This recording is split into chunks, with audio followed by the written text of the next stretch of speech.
real estate but don't know where to start? Well, what I would say is to join the Future Cash Flow Club. It's a community of investors where we talk about wholesaling, we talk about creative deal structuring, buying houses subject to, all of the creative stuff that everybody's talking about. You don't need a real estate license or any of that. Wow, where do I sign up? Well, I would say go to futurecashflowclub.com. That's futurecashflowclub.com. You can even get a free trial. Try it out today.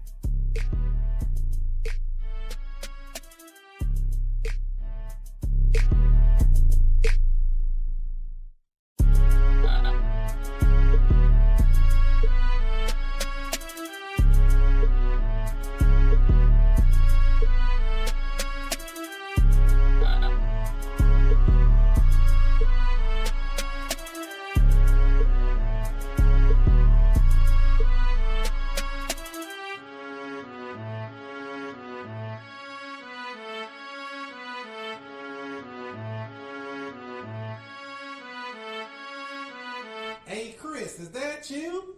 Damn!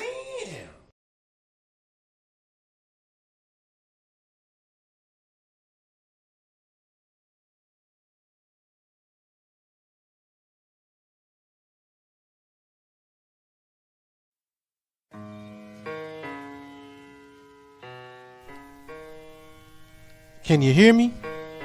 I don't know. If you don't know who I am by now, I don't know what you've been doing. You been asleep? Let me wake you up with something. Straight up. Yeah. Allow me to reintroduce myself. I'm Chris Monroe. R to the O-E. I flip houses, rent cars, and make money. You know I'm not no motherfucker dummy. This how we do. What's happening? What's happening? What's happening? This is the student master teacher, Mr. I Stay Woke, Chris Cashflow Money Monroe, and I'm right back at you with another weekly accountability meeting, yo. It's the second week, the second Sunday of 2026. We coming in the mix, swinging and bucking and swinging, making some deals happen. Give this video a thumbs up, give it a like, give it a share if you care, and we are in there like that there. What's going on, Big Art? How you doing, Chris? Another sunny Sunday in the STL. Trying to get some more deals going. I think I got 2 deals closing this week. Nice. It's always nice when they double up like that. Got a tenant buyer moving in. I was supposed to close Tuesday, and this other deal I'm buying, I was supposed to close last week, but they needed a few more days, so we're probably going to close that probably Tuesday as well. So I'm aiming for a double Tuesday close. Nice. Congratulations on that, by the way. You say what? Congratulations, by the way. Oh, what did I do now? Keeping them deals going, man. It's always a good thing. Come on, Art. That's normal. That's regular. No, I shouldn't say that. We are blessed for sure to be able to do this thing called real estate, because I know I've been told my whole life that you can't get into real estate. You got to go get your license. You got to save a bunch of money. You need an 849 credit score. Were you told that coming up that you couldn't get into real estate or things like that too? Man, it started out so low, Chris. Real estate wasn't even a conversation, man. None of my family's your next meal was important. Yeah, just if you can get in the meal, you're good. Wow.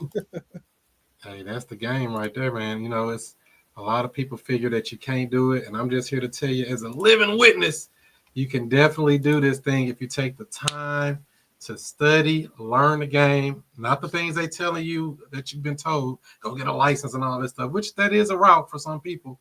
But I found out that you don't need a real estate license. You don't need a bunch of money in the bank. You don't need a high credit score, but you do need one thing at least, and that's a skill set. And that's all I can say. If you could understand that, the marketing play, the sales play, things like that. Before you got into real estate, have you ever worked any sales jobs or anything like that? I did.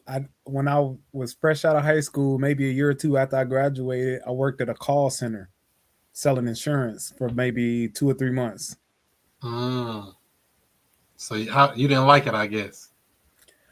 There were parts of it that I did enjoy. It was one specific policy that I really believe was a good policy for the people that I was selling it to. I enjoyed selling that one. but the rest of them I didn't really believe in them, and I had no real understanding of sales at that time either. And that's one of the things you need to have inside of you when you think about sales. You must believe in the product you're selling, right? Because if you're trying to sell some stuff or sell a product or a service and you don't believe in it, it comes off as fake and phony, or you're just acting.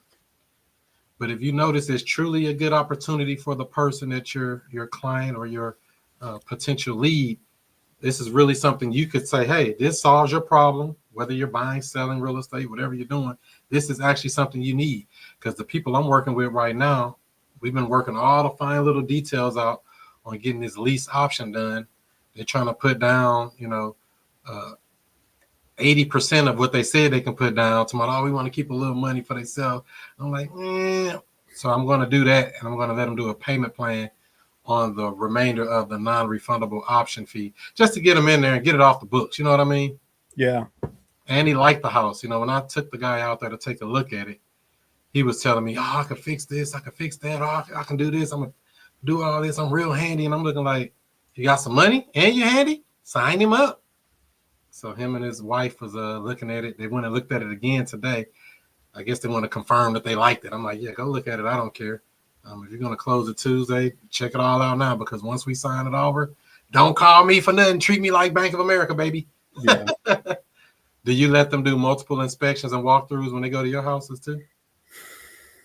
I haven't really had anyone ask for like multiple like that so far, but if they wanted to, I wouldn't be against it. I wouldn't blame them if they're putting up thousands of dollars. They want to see it a few times. I wouldn't blame them. Yeah, that's the thing, because he just messaged me too, talking about when are you going to be moving the furniture? I'm like, boy, if you don't chill out, you close on Tuesday. This is Sunday. We can get the stuff out. It ain't nothing but a 2-bedroom set and a sofa, a blue sofa. But, people be getting antsy. I'm like, well, just drop the money. I'll get it out there today. Because I want to make sure they're serious about it and everything, and they really like it. So it's a good little starter home for them. It's just a man and his wife. They don't have any kids, no pets. So it's like perfect house for them. A little starter home, and they live right around the corner. Can you believe that? Yeah, I can. Where they found my property from, right? Not the internet, from a dang on sign. Say, rent to own, no banks needed. And they call that number, and they've been locked in ever since. So they looked at it on, what was it, Friday? Or was it yesterday? I think they looked at it Friday, and they wanted to see it again today. And so they like it. So they filled out all their forms.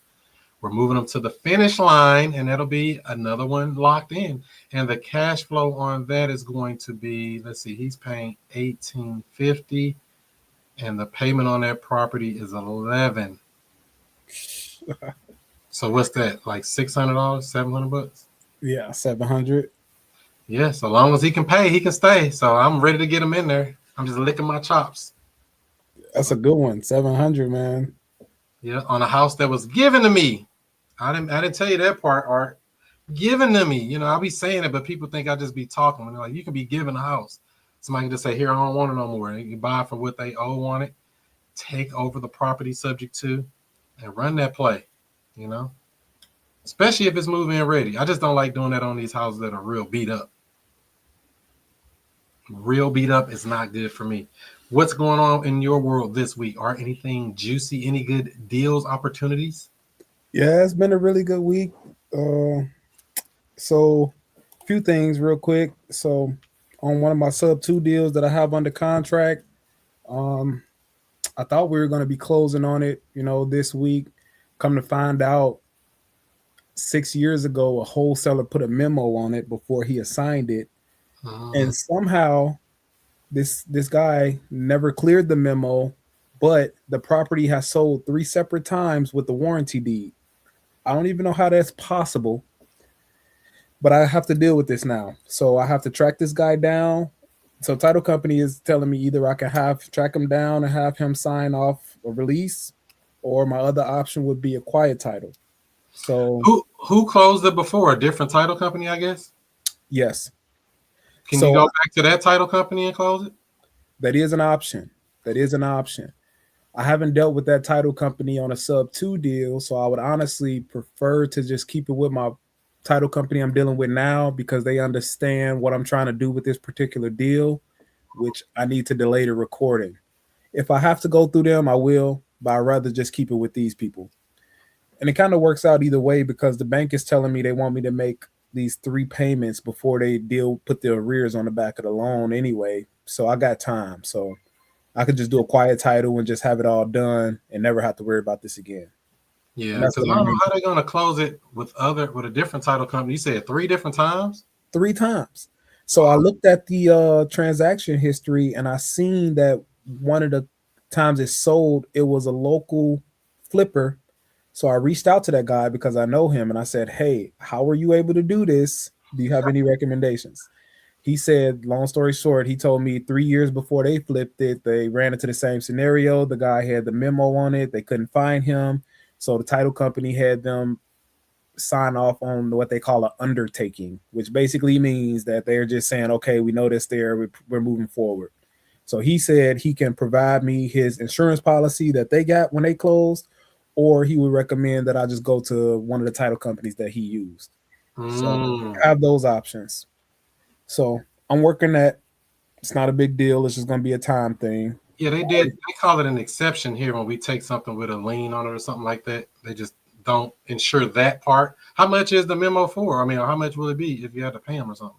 Or do you know? I don't know that. It's just like when I got the Schedule B or whatever that's called, Yeah. the Ulta statement, then it was saying that just that obviously there was a foreclosure that's pending, you know, and then this guy has a vested interest.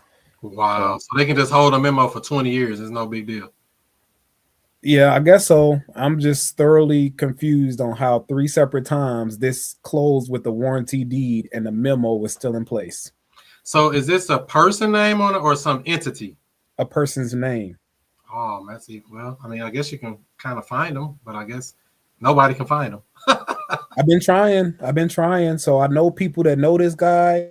I reached out to them, say, hey, connect us. I've tried skip tracing this guy. I actually had a phone number from him in my cell phone I talked to him at some point in the past. So I called that, disconnected. Every number I skip trace, no longer his number. Reached out to him on social media, no response. So seems like he don't really want to be found. Okay, so here's another loophole. Did the person who put the memo on have permission from the seller to record a memorandum? I don't have any more facts other than what I told you, but what I do know is when a title company pulled their title report, this popped up and they're telling me I have to deal with it. So that's all I know. So I would imagine he did. Because usually they have to get permission from them to be able to put a memorandum on a property, something signed off from the seller, acknowledging that they know that, yes, we can put a memo on the property. Because sometimes those little things get overlooked, not to get too crazy with it, but, I'll be like, where's the original purchase agreement? Who was the original people who recorded this? Where is that paperwork at? Go back, look at that paperwork. And if something ain't right, they need to take that off because it was done improperly. It's just another option. Yeah. So I don't have any further information past that right now. Title company just telling me it's for sure there, and I have to do one of these options, either find them or quiet title. So, I'm dealing with that. It shouldn't be a big deal. It's just going to be time. Have you ever put a memo on somebody when you're buying their property before? No, but I had a deal last year that I wish I did. I wish I did. Because it's people running full businesses on just locking up property, putting a memorandum on it, clouding the title, preventing other people from buying it and saying, yeah, before y'all buy, y'all got to pay me. I didn't know that people do that. Like, I guess that makes sense. That's crazy. It's big in Texas. I mean, they don't do too much of that in other places, but down in Texas, they kind of cutthroat. When I go down there, I'm like, every time I go to Texas, I'm like, man, y'all dudes cutthroat down here. Y'all be doing some gangster stuff, making sure ain't nobody breathing, keeping foots on necks. Yeah, I was just reading the Real Estate Bible by Chris Haskins too. Mentions this up in there too. He said he highly recommend we do that. So, maybe for certain deals I will moving forward, but it's whatever. It's just a deal and another lesson. Yeah, because that's some just another thing to learn. And so you say you got that one, and you had another one you cooking up. Oh yeah. So I got another deal. I made contact initially with this guy, maybe, I don't know, 10 days ago, 12 days ago. Then he went on vacation. Finally got back in contact with him today, and we did like a soft closing call. We agreed to everything. Me taking over his payment, giving him 2 or 3 thousand in his pocket, and from dealing with this dentist that he has to deal with, and then he'll be ready to move forward. So he told me give him until the 20th for that. So that's a pretty good one. It's a really nice house in a really nice area, completely rehabbed 2 years ago. 6 months behind on his payments. Highly desirable area in my market. So the 6 months behind, what are you gonna do with that? You want to pay it? No, that'll be the last thing. I'm gonna call up the bank and see what options we have, and I'm sure it's gonna either be. I'm gonna let them tell me what we can do, but I'm sure it's gonna either be between a loan mod or I guess that would be like a partial claim. Where, long story short, when they just tell us, make this payment for a few months and then we'll put it on the back of the loan. Yeah, because some I've had some do that where you have to do the 3-month payment, and then some just take it without any payment. Like, yeah, we approved it. Just start making your payment as normal. And I'm like, soon as they approve it, hurry up and send the payment in, because that's what locks it in. So they can't back out of it. They accepted a payment. Yeah. It gets them out of that, pre-foreclosure limbo, Yeah, so they want me to make my first payment this month. They said it could be any time during the month, but they gave me a very specific amount down to the cents. They said it cannot be any more or less than that, and I got to make that for the next 3 months. Wow. So that was quick then. They put that out. They ain't even give you 30 days in. That's less than 30 days. Yeah, as soon as I called them, they said, this is what you do. Ready to move forward, make that payment. So, is that payment the same as what the monthly payment was, or is it something lower? It's about $200 less than the mortgage payment. Cool. What's going on, Bathsheba? I see you in the background there chatting. Hey, she made it. Awesome. I'm gonna run through the rest of these real quick, Chris, so we can just move on. Oh yeah, you good. So another opportunity that came my way this week is there was a lender. They're called, I don't know if I should say their name or not. I'm gonna say it. It's Kentucky Private Lending. Long story short, they called me up, and some very unique circumstances has arose for them, and they have 170 properties in my market that they want to sell. They're accepting offers, and they want to sell these properties right away.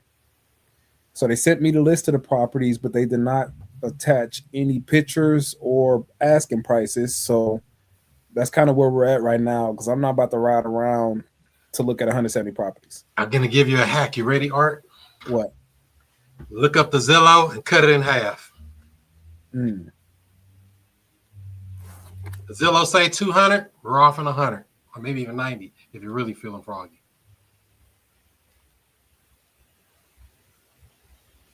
A quick one, just to know if they even like, oh no, that's way too low, man. I ain't taking that. That's too cheap. Half of the Zillow right out the gate. Great point. On the ones you want, do you have to take them all, or will they sell them individually? They'll sell them individually. I would pick the ones you like in the areas you like and offer half the Zillow and just let them see what they say. And make them come back and they'll say, oh, no, that's too low. Or because they didn't give you any prices, you say, right? Correct. Yes. I mean, it's made up. Make up a number like they do. Yeah. Maybe that's what I'll just do to try to get that ball rolling. Because that's a lot of properties anyway. I mean, exactly. 170? 170. Yeah, that's a lot of houses. All single family.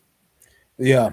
So basically what they did, this is actually, so I sold these people like 5 deals last year. And a lot of these properties that they bought from other wholesalers were properties that came from out of the tax sale.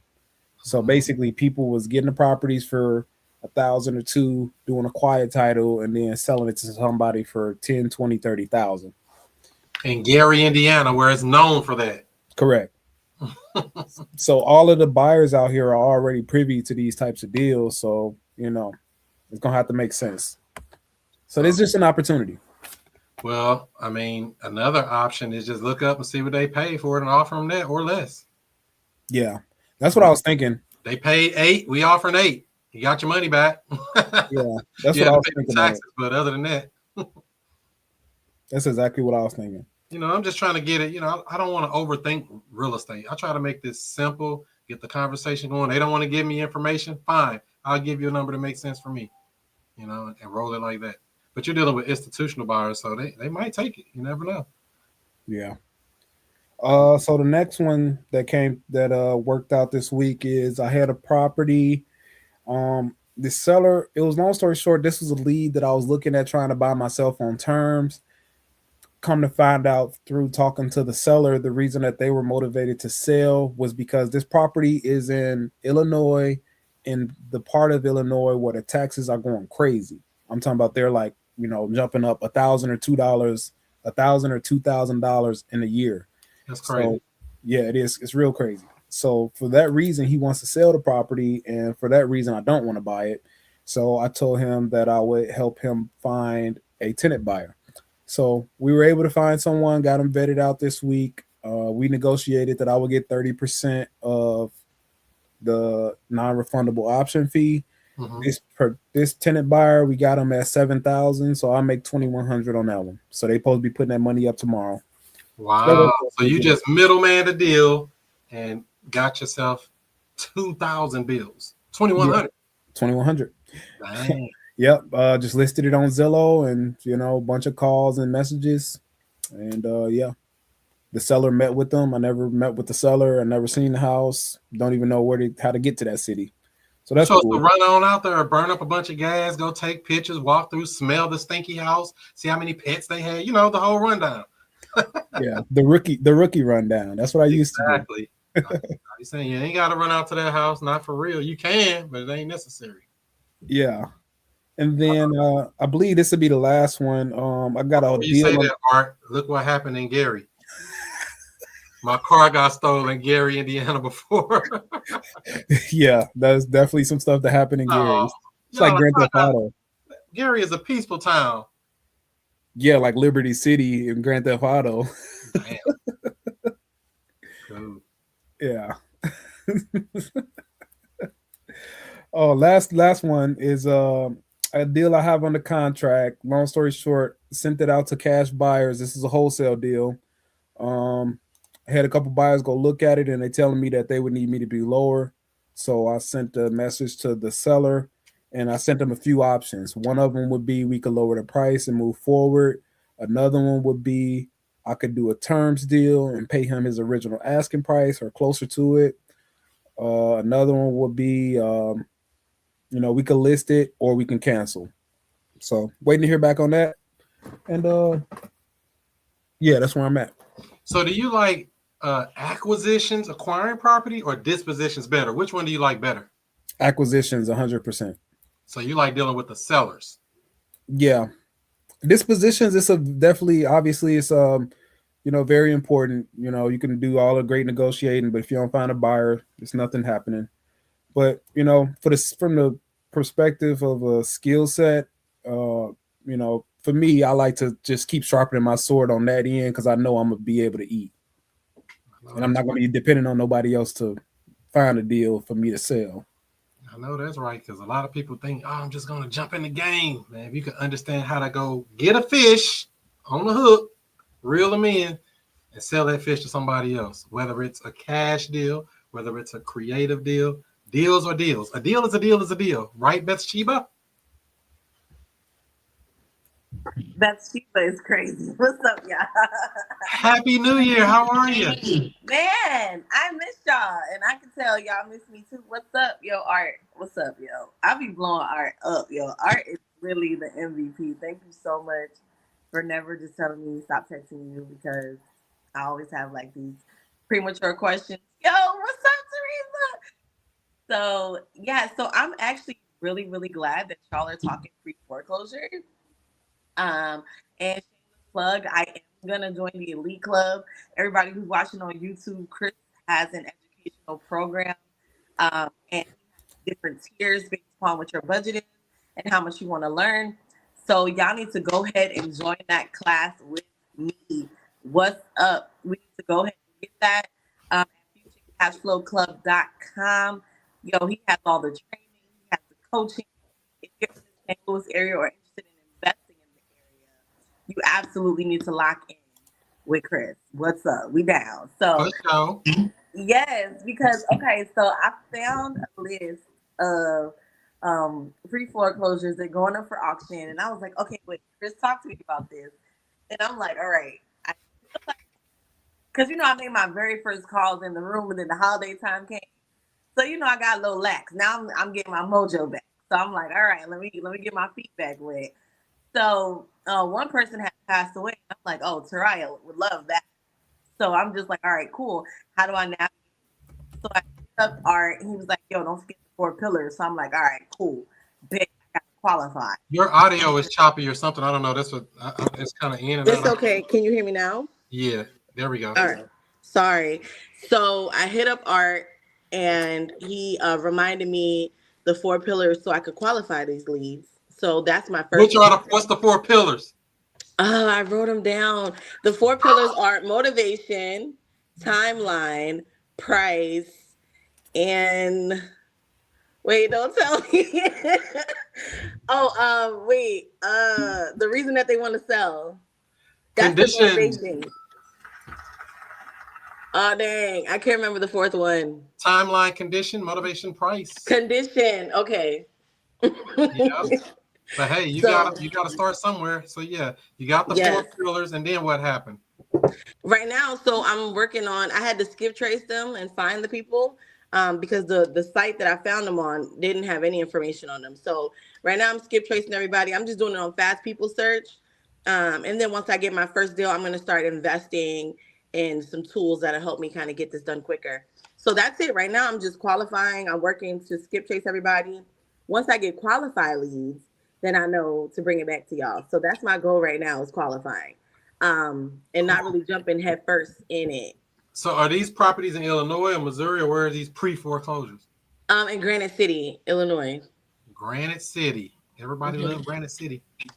Well, I do because in Madison County, they're open to me running my program there.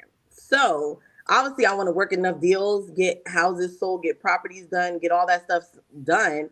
So eventually I can work one in for myself. The goal is to make money and then make moves. So I want to acquire for myself. So yeah, I'm trying to dispo all of these that are soon to be auctioned, all that stuff, get them qualified, dispo them to buyers, stack my bread, and then try to get one under seller finance or one that I could take over their mortgage and go from there, because then I'll be able to run my program. But I'm excited, man. God is good. I'm moving forward. I am walking in victory. I'm walking in my authority. I ain't no victim. We putting the action in. It is what it is. I'm going to learn. I'm going to bump my head and keep it moving, period. That's right. And so you said you're going to skip trace them. You know what we like to do sometimes, especially if we're real close to them, we like to go and knock on that door. Knock on the door. Oh. Save the time, save the energy, especially if you know you want to be in a certain area.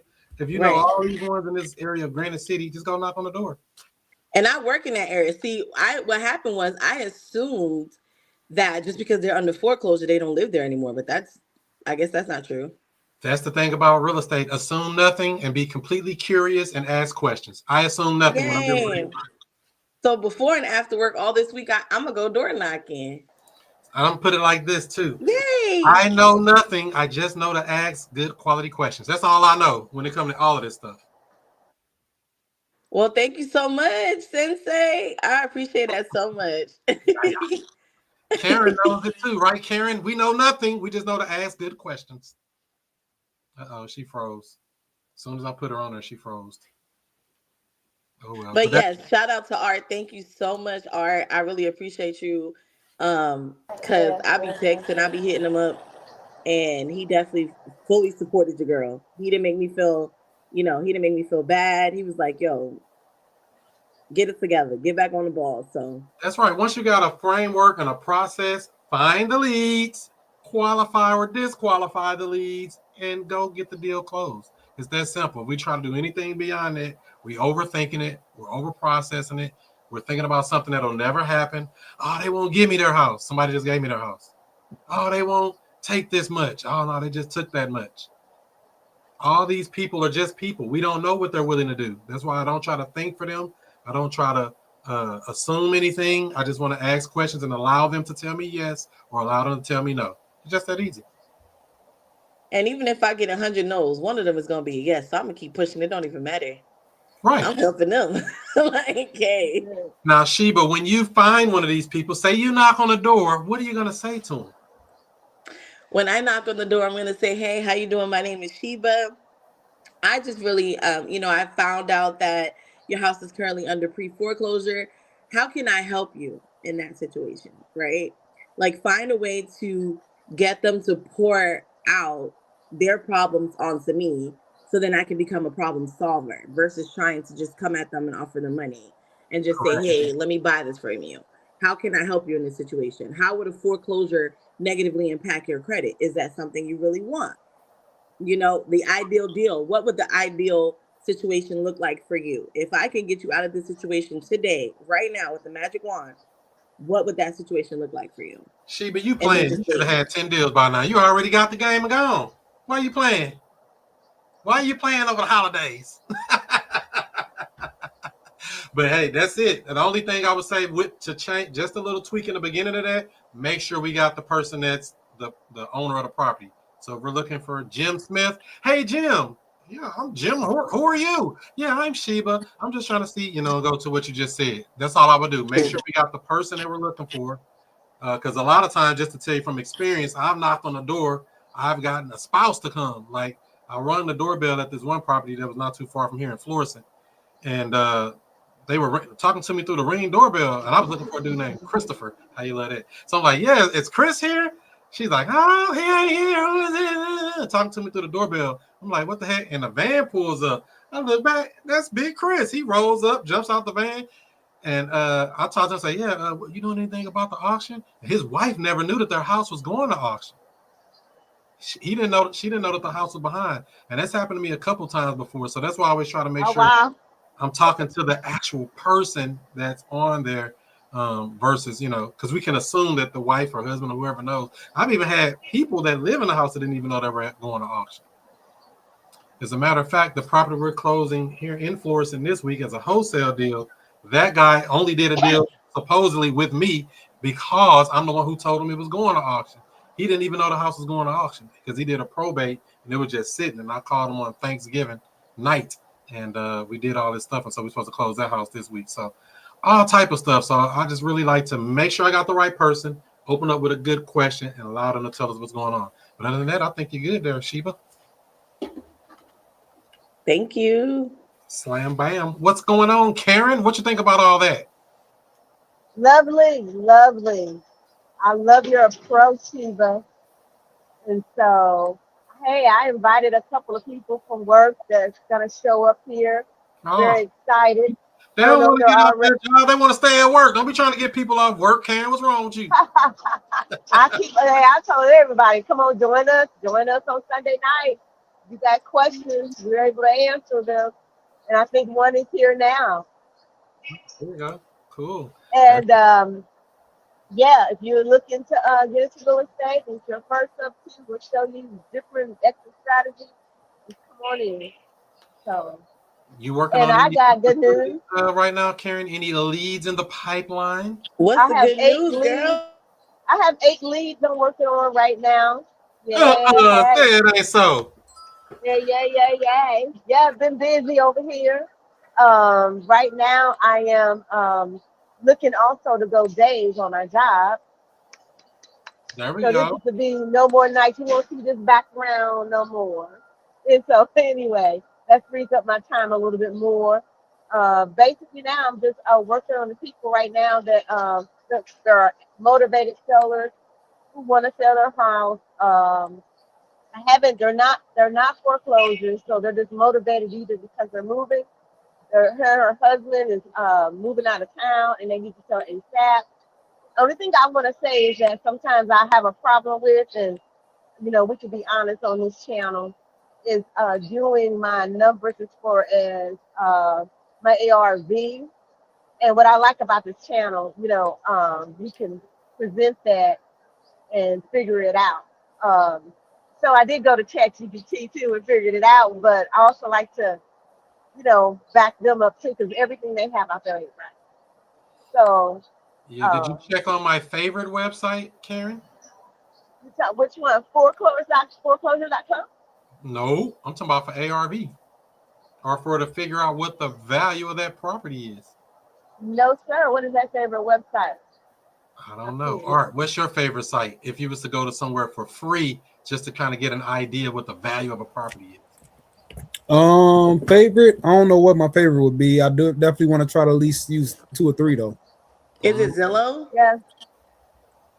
Zillow. Not Zillow. Zillow? Well, I know Zillow, we should be half a cut with them. If they say it's 50K, then it's 25K. Well, what I like really more so is Redfin because you can go on there. I don't know if you saw the other week when I showed you, you can go on there, put the address in, scroll down about halfway to the page, and it'll show you some previous recently sold properties in that particular area. Did you see that, Karen? Yeah, I love Redfin. I don't know why I didn't think about it. Yeah. Yep. Redfin. So what is it that we're trying to determine? An offer for them, or are you trying to determine an ARV truly? A true ARV. What is Hold it? on a second. Oh, okay. I was going to put Karen in a hot seat. She ran away. No. No. She pulled a Sheba on. No. I'm not supposed to be on the phone, so I gotta go to another area. Play it off. Act like you're working. She working all right on some real estate. Don't wait to buy real estate. Buy real estate, then wait. All right, we are. And so, So I'm trying to figure out. You say you just trying to figure out ARV, or are you trying to figure out what your offer is? Where are we at with that? Just so I can streamline and don't have you running a bunch of extra miles unnecessarily. Just figuring out the ARV. So, like I said, Redfin is a good source, and I have some software. I'm just making, and I use ChatGPT too. So let me speed you up, Miss Karen. Let me help you out. What are you offering them? What are you offering them? Well, $10,000. And how'd you come up with that number? Well, because of location. That's why I came up with that number. And all the repairs. What zip code is this in? It is 6. What is the zip code? Or general area? It's somewhat deep. It's country Missouri. Who? So it's like 631. It's somewhere like near not Warren, Missouri. It's out in the sticks. Let's put it that way. It's in the sticks. Because Karen loved the sticks. No, I don't. Yeah, you do. I think you like them houses out in the sticks. Every time I talk to you, Karen, like, we got a house in Timbuktu. It's on top of the mountain, on the bottom of the hill. We about to go ahead and pay a bill. Oh, Lord. But anyway, well, I got it. He's ready to sell. So why is it 10K and why not lower? I'm just curious, just being curious. Why not lower than 10K? I didn't want to go I think 10K is a good price because it was a 30K. He wants 35,000 for it. Zillow has it for 30. He wants 35. I said, listen, tell you what, it's gonna be lower, sir. If you got a problem with it being lower, and this is why it's gonna be lower. And he just said before I can finish my sentence, I don't have a problem with it being lower. Why he say that? Because he's so motivated. Would you consider 7,000 for the property? Would you consider 7,000 for the property? Let him answer. That's magic words right there, sir. We're overthinking. We ask a question and stop. We gotta ask and stop. Don't think. Okay. Because we're just running up ARV and all that stuff is cool, especially when you're talking about these cheap properties in the sticks. It's gonna be hard to move already. I can tell you that. Because it's out in the middle of nowhere. You might can only sell it for 10K. Yep, because of the location. We get it for 10K. We need it lower. Single digits. Okay. What you think about that, Art? You know, you got any experience dealing with properties out in the sticks? I don't deal with too many in the sticks, to be honest. Not too many. I've done a few, but I'm gonna go low.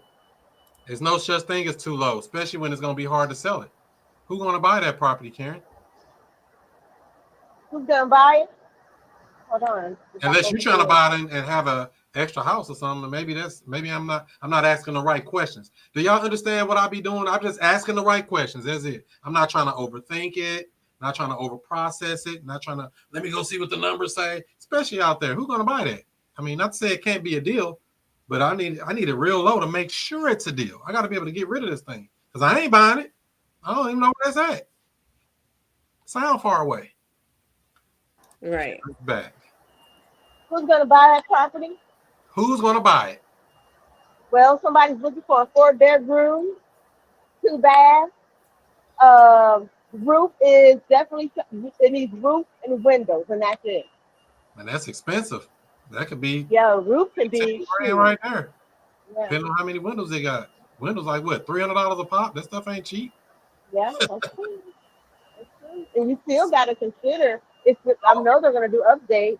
Now that you're telling me that, would you consider $6,000 for the property?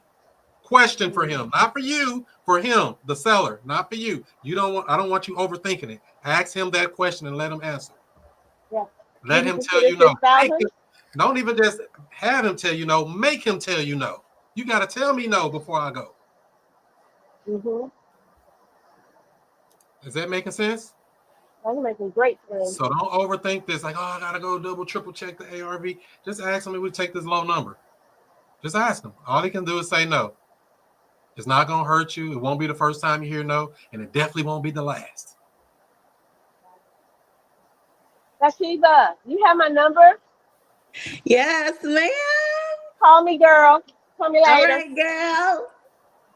Cool beans.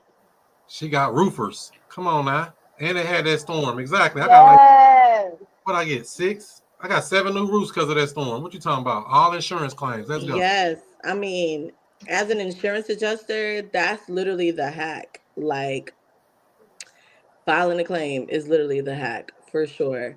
Especially if they don't have like State Farm. State Farm's going to give you a hard time. Allstate is like, 50-50. But if they have a good insurance company like Assurant or USAA, file that claim, man. They're going to pay. Or a commercial policy like what we have. They didn't even ask any questions. They sent the adjuster out. He got up on the roof, did his little thing, told her what it was. The next day, they sent back a report and said, hey, we're willing to pay up to this much. And I'm like, wow, I can get the roof done for this much, and you're going to pay this much? So I get to keep this much extra money over the top? Thanks. Please and thank you. And it happens. Only one of them was over, or the roof cost more than what they were going to pay off. All the others were paying me more than what they were going to do. And what we did to make that claim is we claimed the roof, the gutters, and downspouts. The roof, the gutters, and downspouts, the soft metals.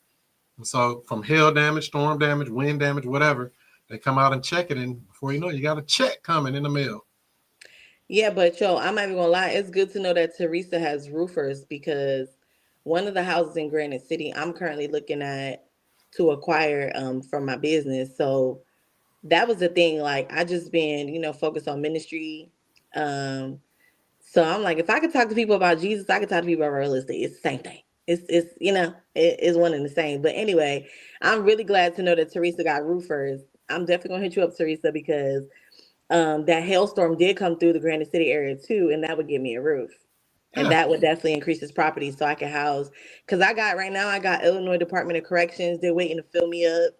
I met with the mayor's office, and they're fully supporting my mission. So now it's like it's go time. You know what I'm saying? So yeah, because there's a report that they go get off the internet to show whenever there was excessive wind and rain damage per date. You can look back on the calendar and it'll show. And if it was on that date, or you claim on that date you got damage, they're gonna approve it. It's like, wow, y'all should have never told me this stuff. You want to keep me dumb. Don't tell me all these hacks. Oh yeah, and if you need more hacks, always call me or text me and let me know, because I've been an insurance adjuster for 5 years. So okay, the hail trace, that's what that's called. A hail trace. Oh, I don't know what it was called. That's the website. The website, yeah. Oh, okay. I know. I looked it up and I said, wow, that's how they know what date it is. And that works for your vehicles as well, like your automobiles. If you get like hail damage or something to your car, you just say it happened on this date. And it's the date that wind, rain, and storm is coming through, May 14, 2025, baby. We know the date. So get that money. Chris, when you having a meetup for the calls and all the people that follows you on YouTube, when are you having another meetup in St. Louis? What's up? Should be coming up soon. We'll be releasing a date here shortly. Yay. I don't want to tell you no bad information, so I'll let you know as soon as I know. As soon as I know, you'll be the second to know because I won't know until you won't know till I know. I guess I don't know. Happy birthday, Shay. We love you, girl. Yep, her birthday is Tuesday, and she got baptized today. Can you believe that? Oh, happy birthday, Taraya. If you see Oh, this, happy birthday. We love you, Shay. girl. Congratulations. Congratulations, Shay. I'm definitely going. That's beautiful. Yes, God bless. Yep. Now I gotta invite you guys to my church. Now another saved soul out here. Come on now. Amen. Amen. Saving souls, saving souls, and stopping pre-foreclosures or stopping foreclosures. No. Okay. You save your house and save your soul. No. At the same time, you heard me. That's a beautiful thing. That is a beautiful thing. Also, I wind up going to the nursing home still and minister to them by myself. But I'll definitely let y'all know for this year. Like, if I feel like if I plan more effectively ahead of time, then we could get more engagement on that. So yeah, we're gonna stop these pre-foreclosures. We're gonna be knocking on their door like Jehovah's Witness, but it's about their house, baby. What's up? All right, don't be using that bar tomorrow. We're gonna save your soul and save your house. I love it. We're gonna save your soul before you foreclose. We can't hear you. With the bars. Ain't nothing wrong with it. Cool beans. That sounds like a t-shirt. No. Hey, if they buying it, I'm printing it. We know how he closing them deals. He be hitting them with that dimple. Like he hit them with that charm, hit them with the smile. They like, they buying. Yeah. But what's up with that wholesale deal? You said you already got it closed. What's up with that, Chris? That's supposed to close this week. Actually, I think they said, was it the 16th? What's this? What's today? The 16th is Friday. So yeah, they're supposed to close the 16th or sooner for that particular wholesale deal. But the house I'm buying, I'm supposed to be closing on is this house here. I went to see it Friday. It don't look like this because she took all the furniture out, but that's the little house there. Little cute little. Oh, nice. Yeah. I love the floor. Hardwood floors throughout. That's party. Yep. It's a two-car attached garage. It's the kitchen, double sink. I think that's granite countertops.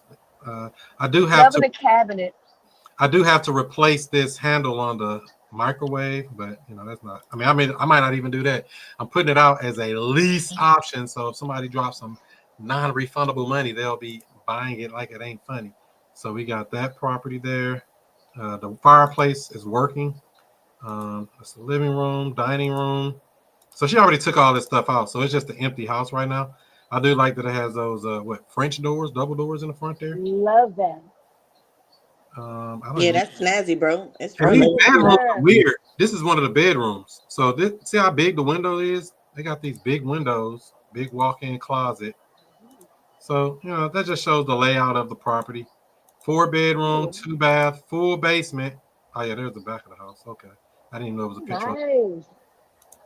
And it's a 2-car garage. Yep. There's actually a motorcycle and a 4-wheeler in there. I already told her, I said, yeah, if he don't want to take him, he can just leave the title on the seat. Don't even leave it. Leave the title here. We'll figure it out. Or you don't even really need that. I would prefer to have it, but, we don't want no mess later.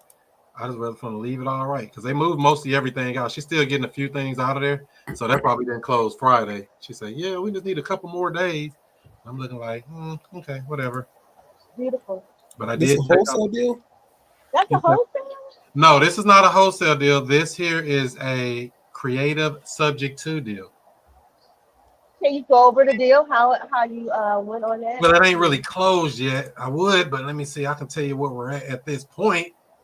It ain't closed yet, though. But let me see here. Boy, got so many deals. You got to pull up the notes just to see where you at. You don't make me make up no stuff here. You know how that go. Chris, can you hear Art? I can hear him. Okay, because I can't. Uh-oh. I hear Art. Karen, can you hear him? I hear Art. How you doing, Karen? Okay, so it sounds like everybody except for me can hear him. Long time no hear, sir. Oh, yeah. You still working. So, I know. How much would you be willing to pay out of pocket to buy this house, Art? It depends on the equity, but as close to zero as possible. What's the most you would pay though? Like if you was like, well, and I'll just make up a number. Let's say you can cash flow $400 a month. I'm just gonna make that up. I would still look at the equity, but I mean, if it was even if it was no equity, if I'm about to cash flow 400 a month, No equity. Well, it's equity, but it's so small. It's like 15 grand. So small you can't see it. I still put out 5 or 10 to get in there for it, to be honest, because I know I'm gonna get that back in a matter of months. All right, let me see. I'm trying to pull up the settlement statement. Let's see here. So the settlement statement shows. Is that it? Boom. There we go. And you said you would want to be what? How much? I would, if I'm a cash flow 400 and I know I'm doing a lease option, I would put out 5 or 10 for the. So that's under 5. I don't know if you can see that. Do I need to zoom in? There we go. Oh, sheesh. Get out here. There we go. Is that good enough for you? Under $5,000. This is how we buy real estate, ladies and gentlemen. I'll take a bunch of them right now. I know. So yeah, we're buying it for the loan balance, which is about $250. ARV is about $270, something like that. So that's why I say there's little to no equity. Let's just say no equity. There's no equity as far as a cash deal, but as far as a move-in ready property, yeah, that's what I got to pay wire over to them to buy this house. Under $5,000. So, what would your tenant buyer be making monthly payment of? I'm sorry, what's the question, Karen? Your tenant buyer. I'm not sure. We don't have one yet. I haven't found one yet. I haven't even started marketing it. I put it on the site, but I haven't shown it to anybody. I'm going to do a 1-hour open house this week. I got some people interested, but I haven't been able to show it yet because I just got in there myself for the first time because I was already under contract. We were supposed to close this on the 9th. As you see, it was printed, or she generated this for the 9th, but we're not closing until probably Tuesday. Well, let me say it another way. What do when you get a tenant buyer? So how much should they be paying, and how much cash flow are you going to flow? Let's see here. Let me try to look on my site. Don't make me lie. Well, so remember, whenever we're talking about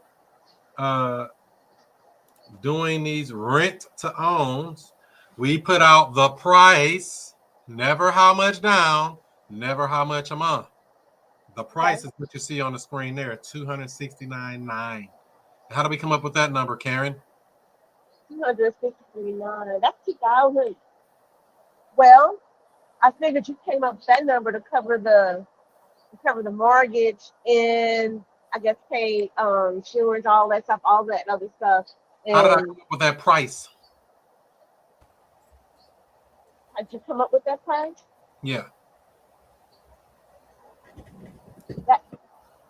How did I come up with that price? That was the price. Let me help you out, Karen. I made it up. Real estate in the creative space, we make it up. So remember on the settlement statement, it was only showing $250. So I put $269,900. If somebody dropped me 20 grand, we're even. If they drop less than 20 grand, it just got a little spread on it. Make sense? Yeah. So we're finding a great deal, selling somebody else a good deal. That's the easiest way I can summarize it. Find a great deal, sell a good deal, and everybody's happy. You know what I thought, which was wrong thinking? Can I tell you what it was? What? And then it still sort of was right because, again, it is a made-up number. And after you figure out how much you want to cash flow. Remember, all of this stuff's made up, Karen. All of it. Yes. All of it. Price made up. Down payment made up. Monthly payment made up. Length of time made up. We made it all up. How much is due on the mortgage is not made up. That's something that has to be paid. That's where I'm coming from. Correct. That's why we sell it above and beyond what the mortgage is every time. We don't have to think about that. That's like no brainer. If the mortgage is 100, we sell it for 150. The mortgage is 100, we sell it for 140. Mortgage is 100, sell it for 130, something over the mortgage every time. Without thinking about That's beautiful. That's beautiful. Yeah. creative of you. That's right, Teresa. You got to be creative and innovative. So yeah, so we put the deal out, marketing it. I'll be showing it to some people this week, probably after I close it, because that's when I'll be getting possession of it, either Tuesday of this week or whenever day we close it. And yeah, they'll be happy.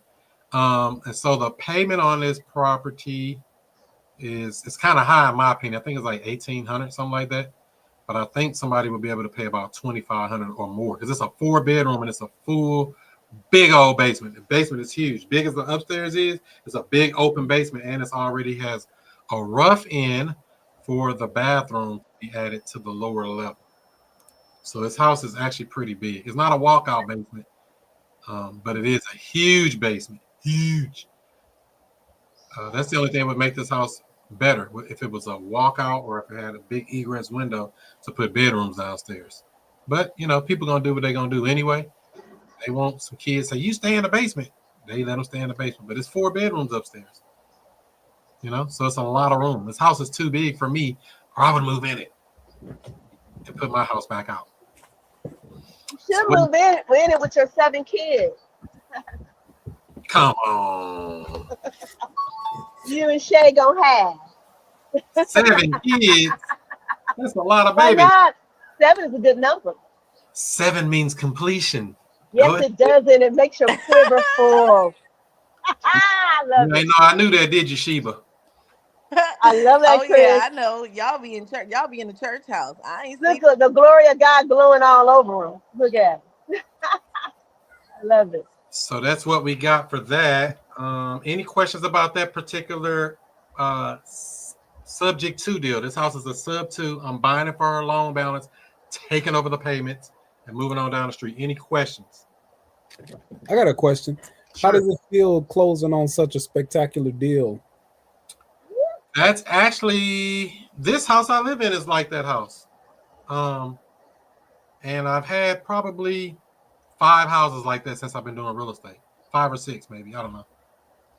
The other one I got in Spanish Lake is a 4-3. It's a big old house like that. That house is huge with a big old detached 2-car garage. The garage big as some houses. I was like, man, that's a big house. Big rooms, big house, everything big. It feels great though. I like to buy these houses subject to the existing financing, meaning I'm going to buy the house, put the deed in our name, and transfer and leave the loan in the seller's name. Transfer the deed to us, which is ownership, leave the loan in place, and just continue making that monthly payment each and every month. And my favorite exit strategy by far is the lease option or the lease purchase or the rent to own, all the same.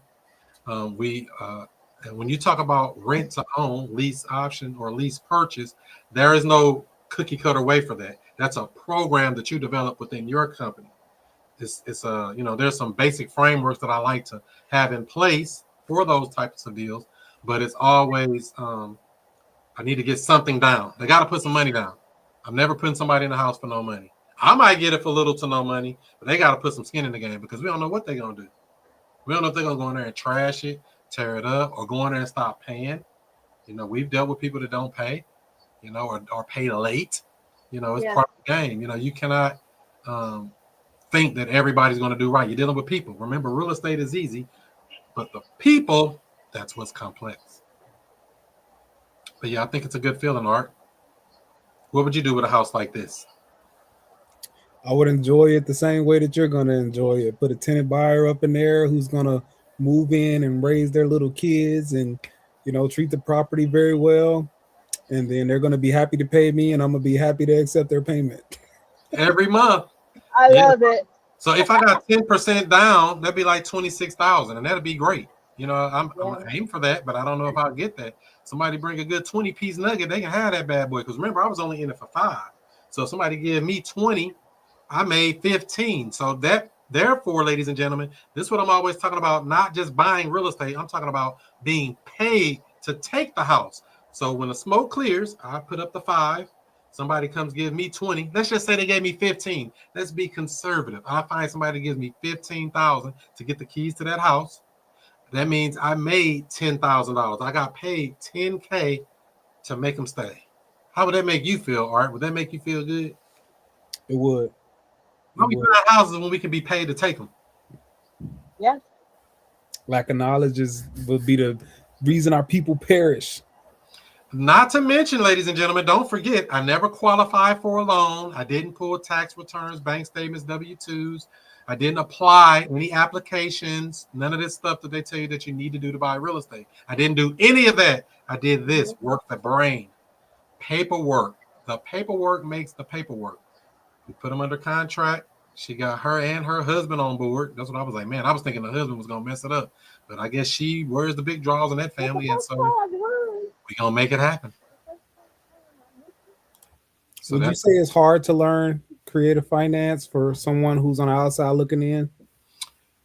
Only if you make it hard. And when I say make it hard, meaning over thinking for people, never think for sellers. Never say, I wouldn't do that. Just like this house, this beautiful house, you're going to let walk out of the house because I'm giving her, what, $3,500, and I'm paying the closing costs. That's how I got to that $4,900 or whatever that was on there. So $5,000 out of pocket to take a beautiful house like that. This is crazy work. And some people just don't believe that you can do that. If you take the time, have the conversations, take the time, generate the leads, take the time and solve problems for people. They don't want to be there anymore. So I said, I'll take it. And they're glad to let me have it. And it happens more often than not. May not work for everybody, but all you need is a few people to tell you yes. And then if you start talking about cash flow, like I said, a payment on the house, I think like $1,800. If somebody give me, say, I don't know, $2,500, just made that number up. That's $700 a month. Passive cash flow on a house I got no money in. No money. That's in a perfect scenario, maybe more. Because remember, like I said earlier, I never say how much you got to put down. I never say how much you got to pay a month. They might tell me I could pay $3,000 a month. And I'm looking like, where you want to sign it? Then you making, if somebody paid $3,000 a month, because it's possible with that big house. If somebody paid $3,000 a month, that means cash flowing $1,200. How many of them will you need before you're out of a job? Honestly, just that one, heck, I could make $1,200 a month work. What's up? Come on, Sheba. This is what I've been trying to tell you. That's why I say, why we waiting? What we playing for? Get these sellers on the hook. Don't delay. Go get the pay. Honestly, okay. So here's my question. I have a question. Come I on. think Art's question was for me, and it gave me a little bit of courage too. All right. So peep gang, right? I like how you played that. That was real smooth. So how much were they behind on their mortgage? And if so, how much? No, they're current. What? Well, she was current last month. I don't know what she is this month. She might have didn't pay this month. It wouldn't surprise me if I look on there and be like, hey, what's this extra payment that's missed? Wow. So they were current. They just wanted to get out. They just want to get out. Yeah. Wow. She might have didn't pay this month thinking, oh, I'm selling it, so I'm going to let them figure that out. So how did you find the house? Like, was it listed? Like, because I think that, okay, so let's backtrack, right? I just started at the event where we all met. That was my very first call I made in the room, literally. Like, I found Pace that week. I jumped on the event. So I'm still very new, right? I know I'm asking. That's why I'm joining your program on, Yeah. on your website. But so how would I locate a property like that? Because I was thinking more so like pre-foreclosure, foreclosure type of properties, but this person wasn't behind. So how do you find a deal like that where the person's not behind? Yeah, so it's something called expired listings, meaning they went on the MLS or the multiple listing service, tried to sell the house, but did not sell for some reason, meaning they raised their hand, hired a realtor, and tried to sell it. And for some reason, it didn't sell. You know, it's only two reasons the property won't sell. Maybe the price was too high. Maybe the marketing sucks. Who knows? Looked like it was great marketing. So maybe the price was too high at that time. Who knows? I reached out to them and they were willing to sell me the property creatively. So this is how I found them. Expired listing. Okay, nice. So if someone like me, a bird dog or a wholesaler, we qualified the lead and then appointment set for you, that's a deal that you or somebody with your level of experience could close. I mean, 100%. ideally, you're gonna All train day. me. You're All gonna day. train me into where I could close them, but All day. acknowledge. Okay, cool. But this came back to what we was just talking about a little bit earlier with Karen. Remember, we talking about a house. Oh, we're gonna offer them 10,000. Oh, I'm telling her offer them 7,000 and 6,000. Remember? Why would I be wasting my 6,000 on a raggedy house in the middle of nowhere when I can go get a beautiful house like this for 5,000? Does it make sense now? Right, because for me, even with my job right now, I could 3,500. That's a lot easier. 5,000 is a lot easier to come up with to get a house like that. You think? You I know, mean, how many houses could you buy that look like that for 5,000? not many. No, as many as you can find. Oh, okay then. The Sir. correct answer is as many as you can find. Because you got to remember, for opportunities like this, there's always money. So we have to shift our mindset when it comes to real estate. There's plenty of money. That's the first thing we got to understand. No shortage on money. They print money faster than we can make it. So that's one thing we got to understand about the game. There's no shortage of money. However, there are shortage of opportunities. These opportunities don't come up every day, but they do come up. All you got to do is be the one to catch it when it come up. Okay, cool. So I have an agent who is a friend of mine. So I could potentially source expired listings through that because I don't have access to the MLS, but I have someone who does. So I could potentially source expired listings that way, correct? You could, but what's wrong with the pre-foreclosures? I'm just asking. No. I was just wondering. I'm just trying to wrap my mind around. Yeah, I closed my camera. I'm over here with this lidocaine patch. I'm chilling, but I had to charge my phone. But yeah, okay. No, the pre-foreclosures are great, to be completely honest. I like those because they seem like they're a little bit more motivated. And that extra motivation is the push I need to give me that confidence anyway. So I like the pre-foreclosures, but it just blew my mind that you were able to do that with somebody that wasn't behind. So that's cool too.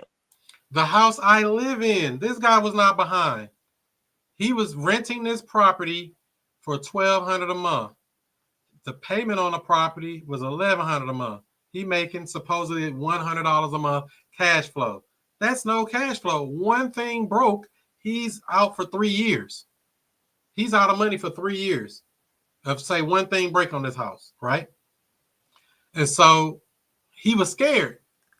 He was like, "Oh no, I just want to get from under it."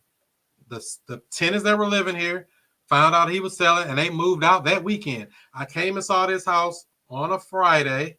This house I'm in right now, I'm talking about. I came and saw this house on a Friday, walked it with the sellers. The tenants was not here. House full of furniture, stuff everywhere, right? By Monday, them tenants was out. They had already moved out. I'm like, wow, I got access to the property. I already got it under contract to buy for what he owes. The property is current, no back payments, no none of that. I bought this house I live in for $1,239 out of pocket. Then I installed a tenant buyer into this property who gave me $8,000 down back at that time in 2019. He stayed here for about 2 years and he stopped being able to pay. He moved out and then I ended up fixing it up and moving into it. So that's the beauty of real estate. As long as somebody lives in it, we're building cash flow. We're building equity. We're building wealth. And I don't have any loans in my name, by the way. I got a bunch of real estate and I've never qualified for a loan, never went through that process they told you got to go to. And that's why I say it is important. I don't even want to tell you how important it is. It's so important. I say drop out of college and go learn real estate. That's how important this is. Because once you learn this skill set, you never have to beg for any opportunities from anybody else ever again. Because you can eat for yourself or for others. You can feed others because you have a skill. One skill, learn how to generate leads, whether that's pre-foreclosures, whether that's disgruntled landlords, whether that's expired listings, whether that's whatever it is. We don't really care. I don't care, to be honest. It's a vacant property. I don't care. I prefer to be vacant because I can start marketing it immediately. But whatever the situation is, we have solutions. Whether it's a probate, somebody died in the family and they died with the property in their name. Happens all the time, especially when you're looking for these pre-foreclosures. You're going to find plenty of those where somebody's dead on the deed, dead man on the deed. And what we can do with those is buy the house, cash. We can even buy those houses subject to. We call that a death to. I had a house with a dead man on the loan. Okay, explain that to me because I found one. Like I told you, it's due to go to auction in like 6 days at this point, so maybe too late. But either It's way, never too late. if I find something like that, work through that scenario. Um, like I found John Doe. John Doe died in the house. When I Googled him and I was trying to trace him, I found out he died in the house, and it's been like a year and a half or so, whatever. Correct. So So I would how look do you up, handle that? I would Google his name for an obituary. So say we're in Granite City, the place you love. We'd put in John Doe, Granite City obituary. John Doe comes up. You say, oh, he lived over here and this and that and went to this church. You're like, oh, that's him. And then you see on the obituary his family members. He was left to his son or left to his wife or left to his whoever. His heirs are literally listed on the obituary. You skip trace them. You reach out to them. You find one of those family members who are representing the family, and you work with them to open a probate if they haven't. Now, over here in Missouri, I look on Missouri CaseNet. I'll go look and see if they opened a probate already. You'll see they're already in the middle of a probate process. And then we go work it from there. So I've done those deals as well. Or if they didn't do a probate and they died over a year ago, they can do what's called the affidavit of heirship, where we don't have to go through probate if the estate is small, a small estate, meaning they have less than $40,000 in equity and they are died over a year ago. But these are just the little things we got to go through. But step one, we need we need a person. That's why I say real estate is easy and the people is difficult, because we need to first find the person. Two, we need to communicate and make a deal with the person. Three, we got to get them under contract with the person. Then we go do our magic juju, stop auctions, all this other stuff. But we got to get a person. Real estate only moves through people, no matter how, if they dead or alive. Somebody got to sign some paperwork. Is that making sense? Yep. And when I saw the auction starting at $100, I was like, and I looked it up. He only I guess they defaulted at like 50,000. It's in Granite City, by the way. And I found his obituary, so that was cool. I just didn't know what to do next, so I got stuck. Yeah, look on there, find the family members, look them up on social media, Facebook, or wherever you can find them, and try to reach out to them. Say, hey, were y'all doing anything about the house? We're trying to, put some money in your pocket, help pay for the expenses, whatever story they got to do. Anything you would do different with that art?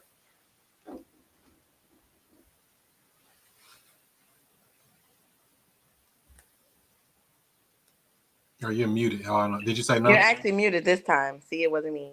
Oh, I'm sorry. I said no. I wouldn't do nothing different. I would just follow those steps. Just reach out to the people. That's it. If it's even worth it. You know what I mean? Sometimes it's kind of like one of them things. But this is why I came back to what I said earlier again. Remember when I said go and knock on the door? You might find out his son living in the house. His wife could be still living there. Whoever could be living there. Somebody knows something. We need a person. Who is our person? Who is our point of contact? We need a human to connect us to some other humans to get the deal done. Ooh. Get human with it. So reach out to them. Don't delay. Don't overthink it like, oh, I don't know if it's going to work in 6 days. I don't know. It's a lot I don't know. I know nothing, remember? All I know is to ask questions. Hey, what are you guys doing about the house? It's an auction coming up. Oh, we were just going to let it go. What if there was a way we could put a little bit of money in your pocket and prevent the auction? Would that help you guys out at all? Some money? What you mean we're going to get some money? I don't think we can get no money off that. But if there was a way we can get something in your pocket, would you be willing to work with me? And let them tell you no. If they say yes, let's go. If not, oh no, I ain't worried about it. Move on. Work with the ones who want to work with you. What they say, you don't know what you don't know, and you don't know what you don't know. Come on. And I know I don't know nothing. I just ask questions every time. For some reason, I just feel this is a good time for me to bring up Sheba. I'm talking directly to you or anyone else. One thing that's for sure going to help you level up quickly is if you start studying closing calls. That is very, very important. You should definitely make that part of your daily routine. Chris has plenty of them. There are so many you can find on YouTube and all over the internet of people closing these exact type of deals.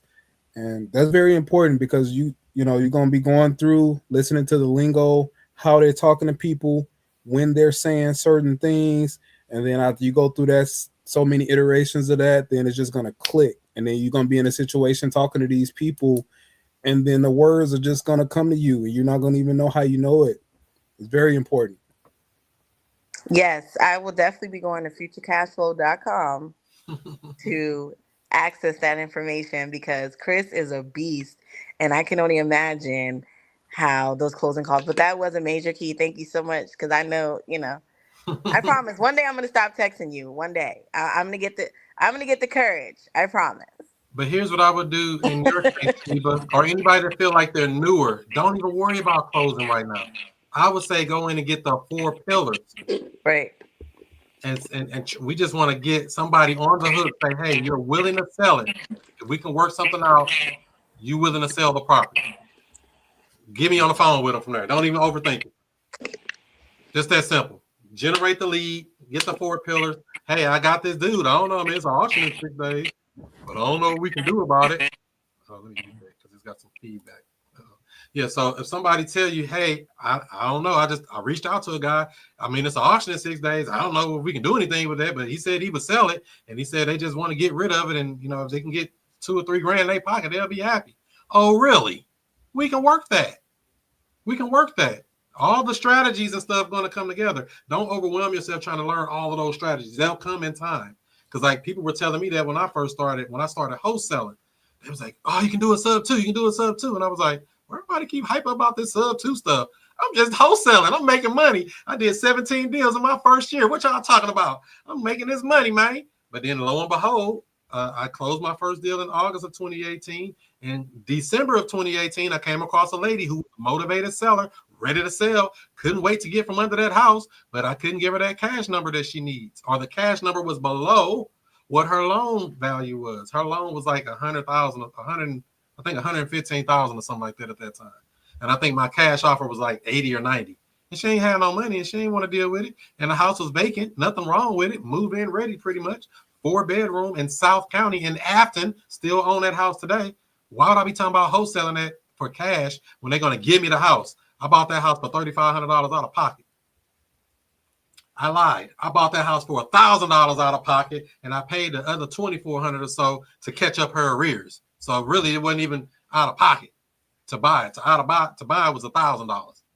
And then about a week later, somebody came along and gave me $21,000 to move into that house, and he still lives there today.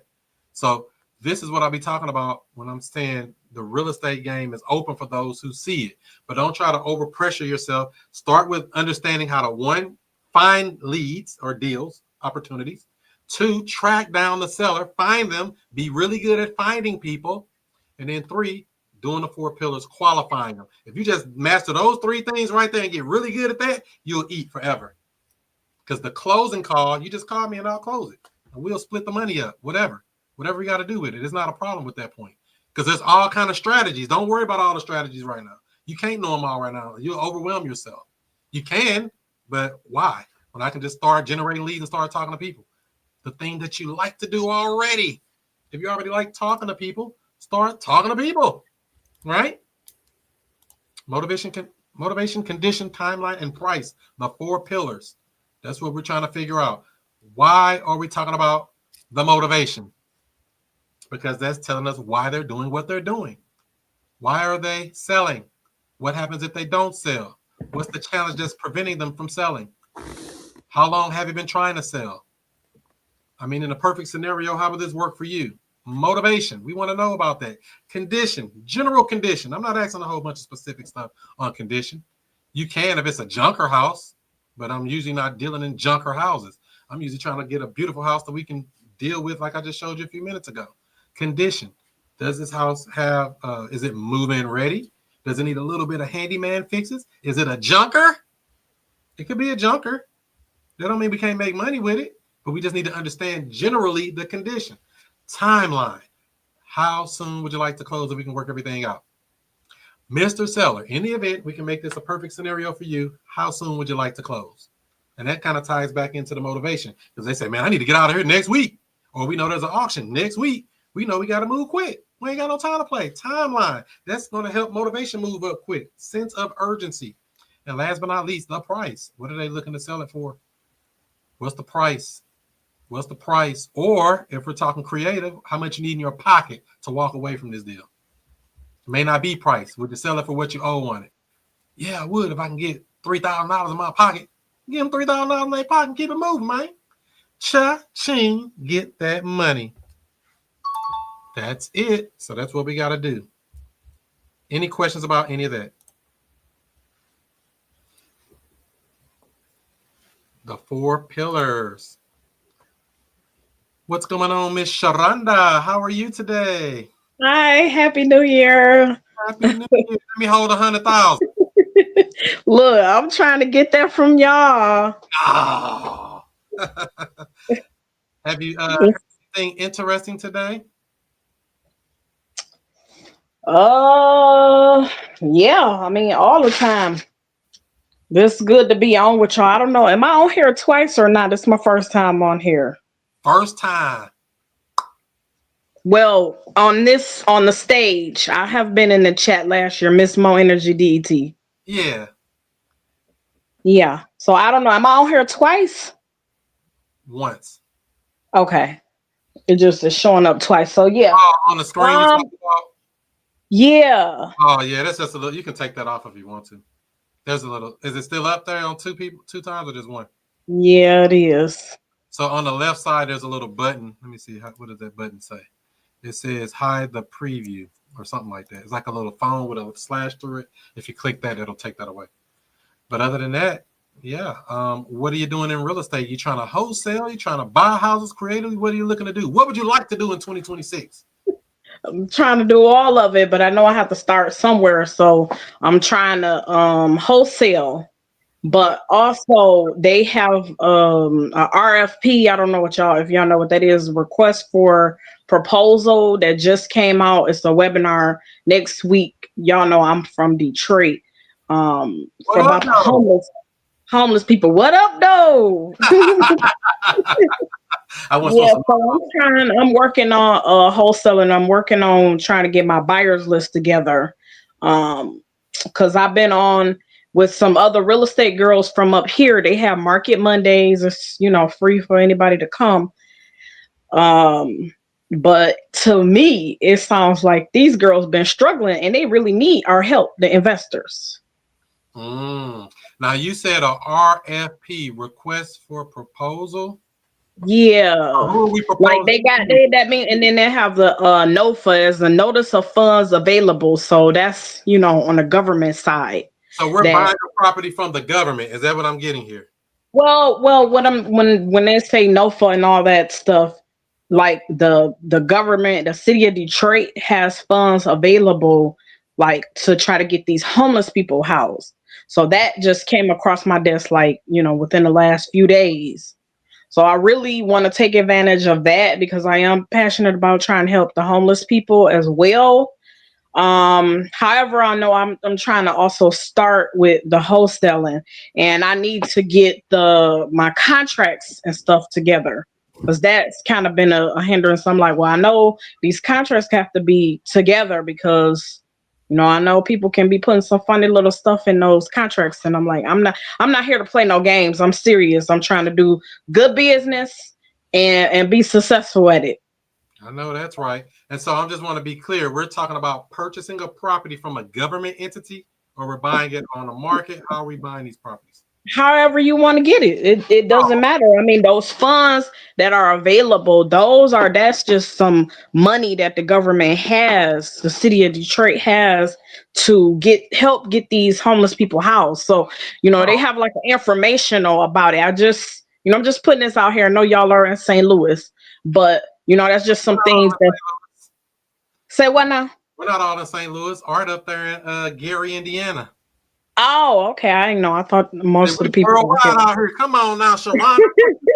I thought anybody should know that. I should know that, right? Like that in the Midwest. Don't nobody come up with nothing. Right. But I mean, if people got funds available, it's just different programs that's out here, for different streams of income in the real estate area. Well, remember, Sharonda, I don't know if you were on about 10 minutes ago. I was saying there's no shortage of funds. There's plenty of money, but there's shortage of opportunities. Our job is to make sure we find the opportunities and bring them to the marketplace. Does that make sense? Okay. There ain't no shortage of money. So you got some money for me? Why you trying to ask me for $100,000?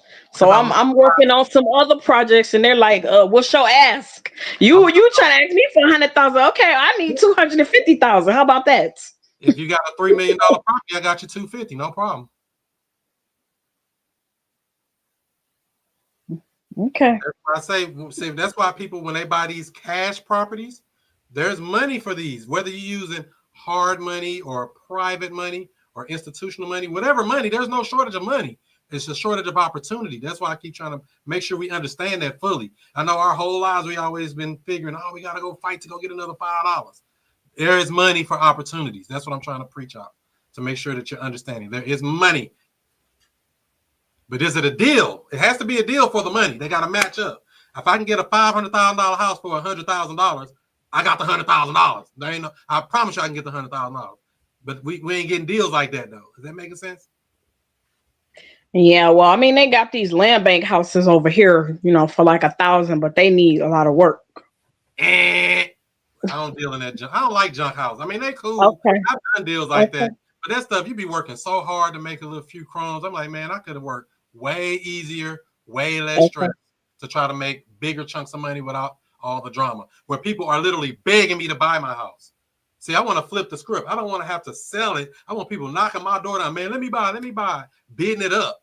That's happened to me multiple times in this business. I had a wholesale deal over here in Spanish Lake under contract for $30,000. I put it out for $60,000. I ended up selling for $69,000. Made a $39,000 deal on that property, and I ain't do nothing but put it out and let them bid it up. I didn't do it. The marketplace bid it up. That wasn't me. I'm like, oh wow, I didn't know they wanted it that bad. But I could tell when I sent it out, and I was getting so many calls. I'm like, oh no, we got to go do an open house for this to make them fight over it, and they bid it up. But that's because you had something valuable. They have money. That's why I want to keep making sure y'all understand it. Congratulations on that sale you was just talking about. Oh well, thank you. How long ago was that? Last year. Okay. I think it was July, something like that. So, okay, so are you or anybody else in here interested in buying properties in Detroit? No. Sure. If you get a deal. Okay. A deal is a deal is a deal. And I hope, is Karen still on here? Hope Karen listening. We will do a deal in or around Detroit. Not out in the sticks, Karen. She likes to be 40, 50 miles out. If it's within 20 or less than 30 minutes of a major city, we're looking at it. All across the United States. Don't even matter what city. Because either I know it or I know somebody in that market who can move that deal. So that's Bar Harbor, Ypsilanti, those is like really good areas right outside of Detroit. Yeah. Yeah, I went to Eastern Michigan University, so that's Ipsy, and go Blue. That's Ann Arbor, U of M. Yeah, so that's the thing. If you're doing deals anywhere 30 minutes or less outside of any major city in the United States, we can usually do something with that. But if you start getting out in the sticks and all of that type of stuff, that makes it very hard. Very hard. Not impossible, but just very hard. I don't like to work too hard in any of these businesses. It's just what it is, business. So is that making sense there, Miss Sharonda? Yes, absolutely. All right. I have a quick question, Mr. Monroe. How do you find sustainable buyers? Like how you said they got into a bidding war over that property. How are you finding sustainable buyers? Or are you putting it like on Zillow, on market? Like how are you finding sustainable buyers? Because that's kind of where I ran into some trouble at as well.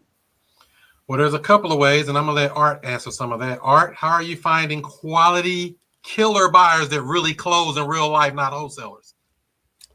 Great question. Couple different ways you could find buyers.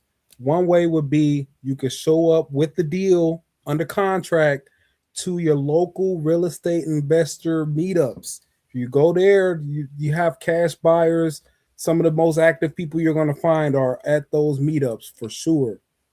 Another way, you got you a good deal, You know it's a good deal. You got all your numbers in place. You post that online. These buyers are going to find you when you have a good deal. I promise you, because even if they don't see it, somebody going to see it and they're going to be like, yo, I know you're looking for something over here around this price. You need to meet up with this person. You're going to start getting messages and calls from people you ain't even know. So those are my favorite ways to find people right there, either having a good deal or taking it to a meetup. And then you can also reach out to other people, other wholesalers. They'll love to do a JV deal with you. And that's a great thing. It's not a bad thing at all. So your network, by the time you got you a deal, you reach out to your people. If it's a good deal, you're going to find the buyers, I promise you. And they're going to want to know who you are, and they're going to want you to reach out to them directly every time you have a deal. They're going to be like, Miss Sheba, please don't. I have a buyer right now. He told me, please, Art, next deals you have, send them to me first. Don't send them to nobody else. I want us to do a deal together. It's going to happen. Promise you. You see this come back to what I just said a minute ago. Ain't no shortage of money. They looking for deals, though. Deals, real deals. Meaning it's worth 100, but I can buy it for 30. You see what I'm saying? The spread got to be there. There got to be some meat on the bone. They will beg you. They will literally beg you, like, don't show nobody else your deals. Yeah. I will buy it. So another thing to keep in mind with this too, you got to go where the sharks are swimming. We don't want to be in these little towns and stuff out of there. Go where they're eating. They're begging for houses in certain areas. You get into the central corridor of St. Louis over here in that 170 and Olive, 170 and Page, all up in there. Anything up in there, that Overland, that 63114 zip code, that North County on the other side of 270, Florissant, certain areas they're going to fight over the deals. That's why you have to market where they eating at. Don't go where I just like the deal. Oh, I like this area. It don't matter what you like. What are the marketplace like?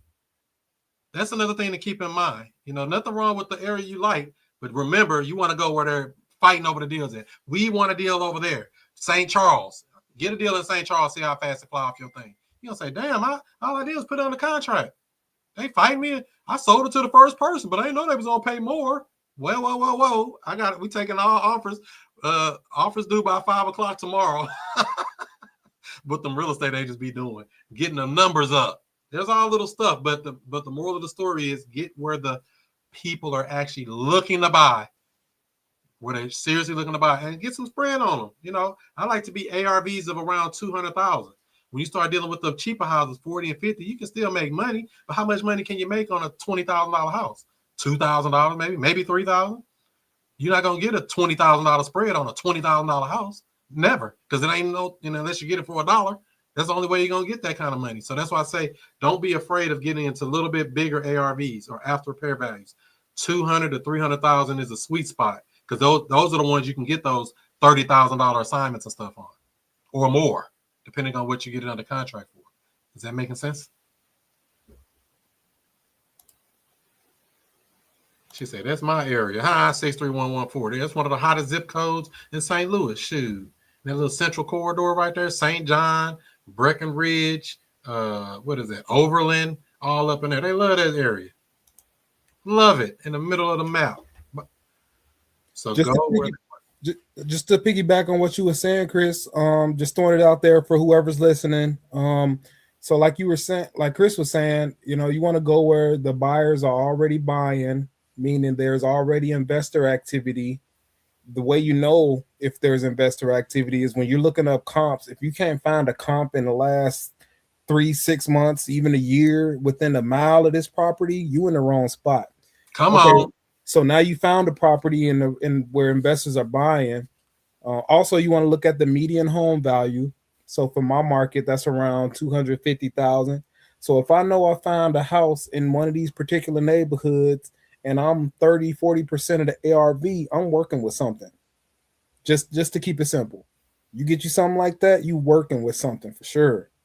Now maybe you still need to be a little bit lower or whatever, but you get you're in striking distance. You're saying they're in striking distance right there. Huh? Yeah, you get you something like that. You're gonna be right there where you might be able to do something. Then you get you about 5 or 10 of those working at the same time. It's inevitable. And school districts is everything. If you really want to get to the real bread and butter of real estate, if you can get it where, it's only 5 good school districts in St. Louis. Go where the good school districts at. Lindbergh, what's this other one? Clayton or whatever this is called back here. Pattonville. Go where the school districts at. Where would somebody want to raise a family? Because they who going to buy it. Those people pay cash for properties too. We always thinking about investors. Investors are cheap. I've already told y'all this many times. Selling to investors is cool, but they are cheap. They're not going to pay no money. If you can sell to an end buyer, a family, a person that want to get into this house, big money. You'd be like, damn, they pay cash. Rockwood, come on, Ladue. Yeah, that's what I was thinking about. If you get into those good school districts, now you're really cooking. Then you'd be like my girl E. Marie made that $148,000 wholesale deal in her first year. We started at the same time. I said, damn, why can't I get one of them? It happens. It's not impossible. Another guy here in St. Louis did that too. He did it on the south side. Got a $90,000 wholesale deal. They come up, but you got to go where the money's at. Can't be in just because I like the area. That's nice, but I want to go where the people want to pay me some money for finding an opportunity. Spend your energy there. We only got so much time to deal with this stuff. Any other thoughts?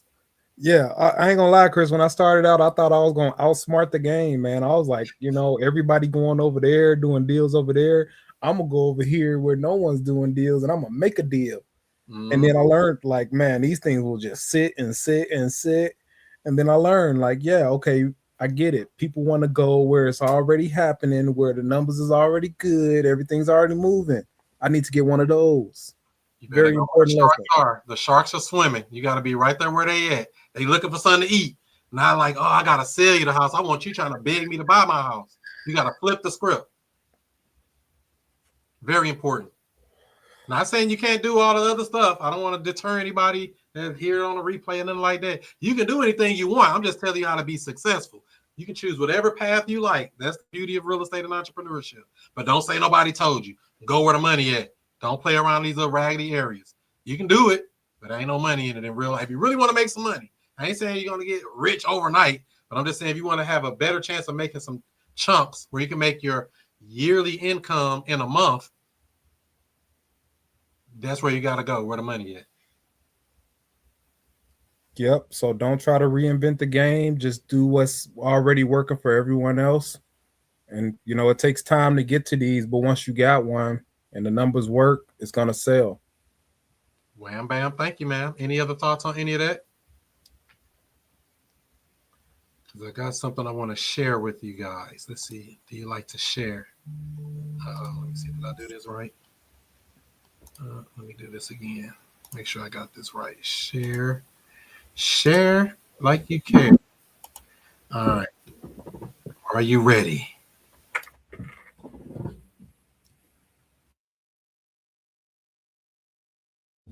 Welcome back to ABC News Live Reports. In our spotlight tonight, President Trump is threatening to ban institutional investors from buying single-family homes. Trump is arguing that corporate real estate ownership is driving up housing prices for Americans. But critics say large investors own just 1% to 3% of single-family homes across the U.S. And others say the government needs to do more to improve affordability for first-time home buyers. According to the National Association of Realtors, the median price of an existing home in the U.S. now tops $400,000 with mortgage rates near 6%. So for more on this, I want to bring in senior economist. All right. What do you think about that? Trump is proposing to actually, ban institutional buyers, hedge funds, from buying single family homes. Do you think that'll help us out, or will that be an overreach of government? I think it'll definitely help us out. It's going to line our pockets for sure. So you think that's something that should be implemented? Absolutely. What about the big hedge funds? They just want to buy up houses and run up the prices. Nah, I'm cool. They need to leave enough. This leaves enough skin in the game for us to make money. When they drive up the pricing, it just makes things impossible sometimes. I mean, yes and no, because they bumping that ARV up. You know what I mean? Which works for us, but at the same time, if it's not feasible, then the average person is not going to be able to compete in the market with them. So do you think the institutional buyers are the ones making houses unaffordable for families? I do believe so, especially in certain areas. Like there's this one investment company in Columbus. They drove those prices all the way up, and it's really sad because the median income in Columbus doesn't even meet, the pricing that they forced it up to. Mm. What do you think, Art? You think the institutional buyer should be banned from being able to buy single family homes? I would say I don't have a direct comment on if they should or shouldn't. My position is we live in America, and it's been some of the craziest stuff we can ever imagine that has happened to shape this country. And I believe that's going to continue to happen.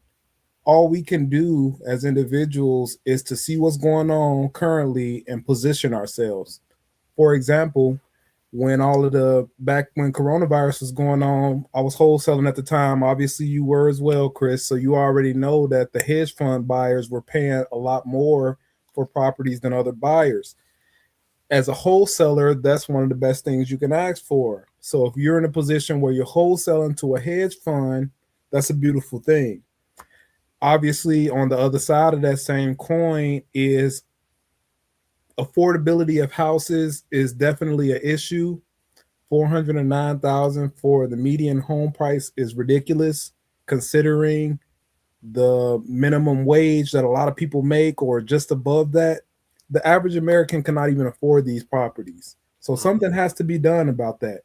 All I can say is no matter what happens, I'm going to shape my skill set so that me and my family are going to survive through whatever is going on. And that's all I care about. That's all I can do. So you going full-blown entrepreneur mode. We don't care what the government do. We don't care what they do. We going to figure it out. I don't believe I have a choice. Okay. Because this is going to happen. Uh-oh, Karen and got up off the seat. Now, she hot. She said, no, they didn't. They going to mess with my money. I'm really a bit tired of the orange man, our number 47. Wait a minute, Karen. He doing something good, I thought. He's gonna. I don't want him to do nothing with real estate, really, because now we might get the pro, get ready for the con. So it will be pros and cons to this, but I really agree with what Art was saying, and I think that we should start buying as much asset houses as you possibly can to make sure, that your family is taken care of and you got passive income coming in, you have assets, whether it's stocks or real estate. Yeah, when I first heard the story about, proposing that, they're going to be banning or trying to ban institutional buyers, I was like, oh, yeah, they should ban them. But when I started thinking about it, I'm like, once you open that door, you kind of, it's kind of the government involving themselves in this type of stuff. What else will they do next? Yeah. I mean, it sounds good on the face of it. Oh, yeah, we can stop these greedy investors and other hedge funds. But I'm like, dang, do you really, really want to open the door and start having them tinkering with real estate? What do you think, Sharonda? I think that, well, you shared my little comment that I put on the YouTube part of it. I think that from my understanding is that they were saying that they don't want them buying the stuff up in bulk. So here in Detroit, if we're just talking about the land bank, we have a side lot program where the side lots is $100. If people have properties already, neighborhood lots are $250, and those properties have to be on the market for so many days before like people like y'all or anybody can buy them. So I think that if it's been a certain amount of time, do I want them buying up everything? No, I do not. However, we want our neighborhoods revitalized and everything like that. So I think that it should be a cap that, they can only buy so much. Like they can't buy everything, but, if the neighborhood needs help, the neighborhood needs help, but I don't want them buying up everything. That's another thing. Now that sounds good. And I mean, I would be for that, but how do they determine the cap? Because they have areas here in St. Louis where they say, rental restrictions. Only 30% of a block can be a rental property and all this type of stuff. How are they going to enforce that? Oh, yeah, they got some funky stuff. This is what I said about when you open the door and let the government in. You sure you want them in your business? It sounds good on the face of it, but I'm like, the entrepreneur to me, like, I don't know about letting the government start tinkering with our stuff like that.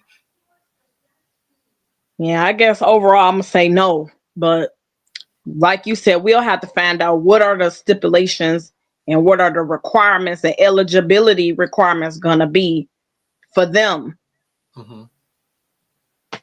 Yeah, because I mean, these hedge funds. I mean, I've seen stories of where they actually buy up a whole bunch of properties in the area, then they'll overbid like 75,000 over what the asking price, so it'll raise the value of all the other properties they already own, and they keep all the numbers up. So they doing some slick stuff when it comes to moving money, which it's going to happen when you're moving a lot of money around. Who knows what's going to happen? But so you don't think they should have a restriction on hedge funds at all, or should they try to do something? Yeah, I do think they should have a restriction. But to what you just said, it sounds like they're playing chess, not checkers. Come on, you know it. That's it. Yeah, because I bought a house like that here in Dalewood. Talking about you can't rent a property. And I'm like, you can't rent a property? Who are you to tell somebody they can't rent? They do that in the HOAs and stuff too, right? But that's a whole nother conversation. But this is a regular single family house in a regular residential neighborhood. Talking about no, you can't rent it. We got rental restrictions as of 2021 on an ordinance level. This ain't like some law. This some junk they did at the little municipal level. The municipality put this little restriction up because I told them to send me a copy of it so I can see what it say, so I can figure out what loophole I'm going to use. So I didn't do a lease option on that property. I ended up basically selling it on a contract for deed, which is a sales or an installment sale versus a rental agreement. So I mean, it's just always a loophole no matter what they do, to be honest. No matter what these people try to do, what law they try to implement, there's a way. I'm going to figure it out if nobody else do. A loophole to the loophole. I guess the one other thing to consider is just, for, we're in real estate here, but for those who are listening who may be considering trying to get into real estate, you just got to figure out what side of the equation do you want to be on? Because if you're on the side of the equation where ARVs are constantly going up, rent prices are constantly going up, I love that rent prices are going up. That just means that me and my family are gonna get a little bit more cash flow as time go on. But now, that come back to that thing they do with rent controls, capping rents. Oh, you can't rent for more than this much. What you think about that? I don't think anything. I'll just play it as it comes. If they're gonna keep on, they're gonna put a cap on it. That's great for the people that's renting. If they don't have a cap on it, $1,500, Art. What's that? You can't rent for more than $1,500. It's a 6-bedroom house you got. I ain't gonna rent it then. I'm gonna do something different. That's right. But that's crazy that they try to, tell you what you can and cannot do with your real estate. So I don't know. It's just one of them things. I'm skeptical about the government, Big Brother, stepping in and telling you what you can and cannot do. Just like wholesaling in Illinois. You can only wholesale one deal per 1 12-month period in Illinois, right, Sheba? Wow. I did not know that. No. Yeah, but how do they keep tracking something like that? Why do you think I keep telling you to market in Missouri so you can get a deal that can actually be done and multiple times over? So how do they track something like that? How would they know that I'm wholesaling these deals? Oh, Your the title government company knows everything. Okay. Big Brother. The governor prior to the one that's there now, the one who signed that in the law. I have to leave out and come back because I can't hear you no more. Hold on. Okay. Yeah, this this government intervention sounds good until it messes up your money. I don't know. I just try to be fair as possible without too much overreach, because I understand there is an affordability thing going on, but price is made up. So for those of us who are going to remain flexible and pivot as necessary, we're going to win. It's always going to be something. Maybe something goes away, but then there's some other opportunity that's presented. Savvy investors, they're going to pivot. For sure. We're gonna figure it out, no matter what they try to create or do or what. He said they took over already in 09. Yeah, I think in Illinois, I want to say that was 2019. I think 2019 is when they implemented that one wholesale deal per 1 year period or some silly stuff like that.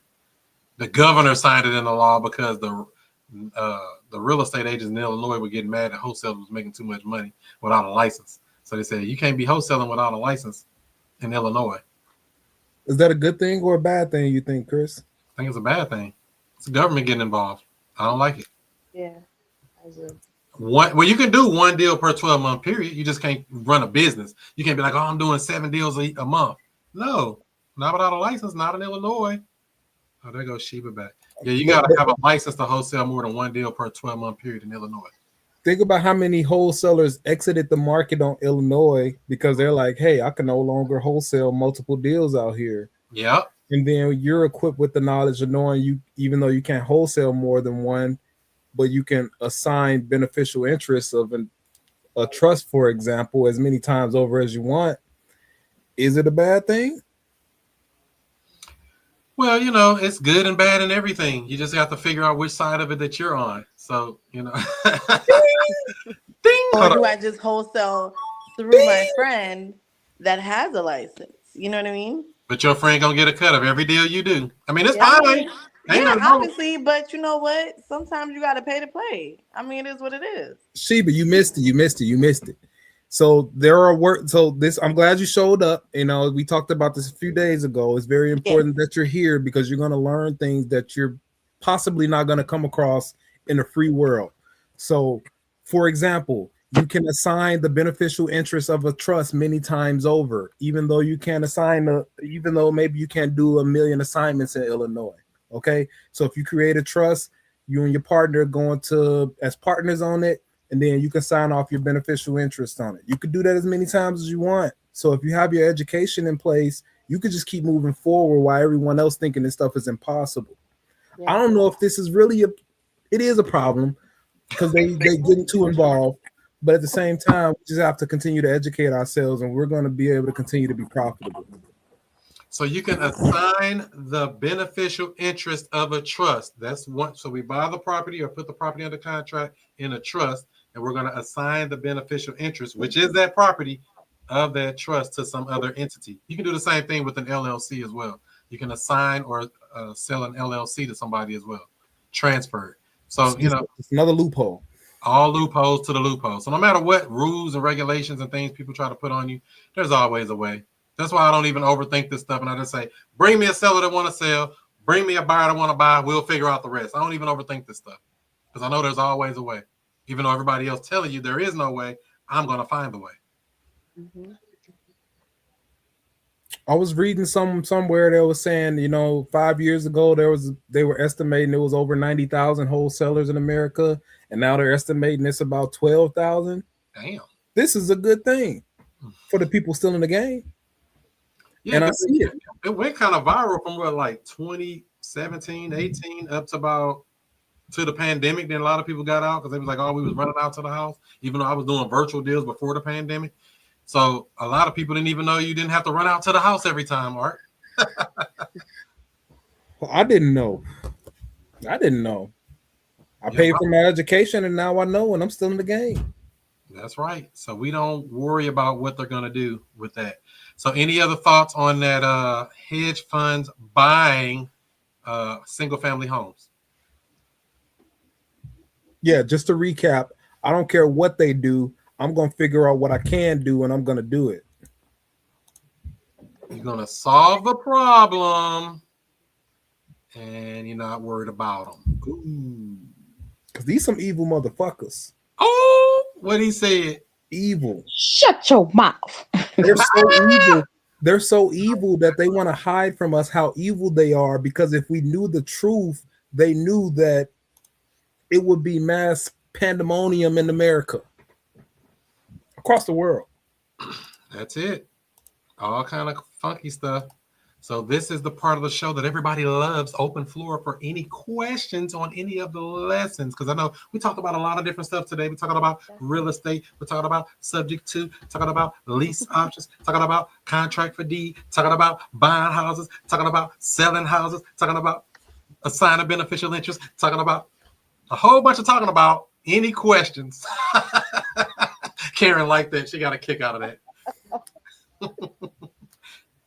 Any questions, Karen? I know you got a question. You never run out. I always have a question. So my question is this. So if Trump bill passed, it comes to a point where he does this, what would be, the first thing we should implement? Like, should we just go out there and just start doing, I guess I know the answer to this, a whole bunch of deals. Definitely. Like we should keep doing the same thing we're doing, but to increase even more as much as we can. Will it affect you? Are you a hedge fund? Are you an institutional buyer? No. Are you buying 90 doors at a time? Shouldn't affect me. Or you can be like Art and try to buy 100 and something deals at a time. That's Art. Yeah. So yeah, I don't think I'm not going to be concerned. To me, it's nothing to be concerned about. Yeah. It's probably a better opportunity for us. I think it puts more deals on the market for us to do deals. Yeah, it will. It will. But I just don't like the fact that the government is putting their hands in any real estate. They do have somewhat of a, their hands, especially like Section 8 or whatever. And let me ask you this, Karen. Let me ask you a question, because I never run out of questions. What do you propose is done to assist or help with the unaffordability of real estate right now for families? Repeat that question for me, please. Yeah, what do you think should be done to assist in the unaffordability problem for real estate for families right now? They should make it affordable. Find some I think the government should create, like right now, due to the tornado that happened in St. Louis in the city, the government is doing now for that? Nothing. Them houses still messed up. No. Well, what's left, whoever owns property in the city right now, if you have a 2-family flat or any type of rental property, they are giving you the money up front for a whole year to put a homeless family in one of those homes and into your property. I think Teresa got the answer right here. She said, drop that rate again. That's what we need to get that thing down to 2% again. Yeah, they need to drop the rate. And I think they are. I think the rates are coming down. I think Trump is going to see rates coming down. But I'm talking about the government doing other things too, being more involved in making things more affordable too. How? Because the government do a lot of stuff. How? If you're the mayor of, I'm gonna pick the city St. Louis because you kind of like St. Louis a little bit. You're now the mayor of St. Louis City and County. How do you fix affordability in this city? I will give an incentive to the homeowner or the landlord to put in homeless families into their property with the rent paid up for at least 2 years. Who's paying for that? Government. Who's paying for that? Well, taxpayers. Come on. Paying for it. So you want to raise my taxes to put homeless people in properties? Is that what you're telling me? I'm just asking questions here. Let's balance this. The taxpayers pay us to get some type of incentive too. Maybe if that makes sense. How about more seller financing? That's what T-Rail say. More seller financing. Come on. That's the answer. Number one answer. There you go. What do you think, Sheba? How are we going to solve this unaffordability in the marketplace? I don't know, but more seller financing sounds good for me. Like that means that I can get in the game with little to no money down and start building generational wealth for my family. You know what I'm saying? I'm here for the individual, but I'm with Art. Right now, all I can do is create sustainability for me, my kids. I got to set up my generation. So that's the tricky part. I got a possible solution for affordability. Sure. So what I would think that the most logical way for people to be able to afford more homes would be there's a huge gap for skilled tradesmen. If more people went into getting these positions of skilled trades, then more people will be able to afford these houses. Mm. So if we put a focus on that, which there is a certain amount, huge opportunity for people. This is why I went into skilled trades. If you go get you a skilled trade, you'll be able to afford a house. You got to be good at your trade though. That'll get you there. That will get you there. That's true. Why That wouldn't would it? absolutely help the population that I work with for sure, because I think that having a high percentage of the population that are former offenders, they may have bad credit, no credit. I mean, they have all these obstacles. So if you create these ways in which they can make money, and make a sustainable living, then their background counts a lot less at that point. They have the buying power. They're able to leverage the money that they have.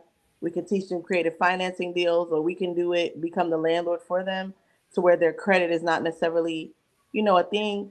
So I think that we ourselves as individuals can play a part in that and create these opportunities for people that would not normally um, be able to afford buying.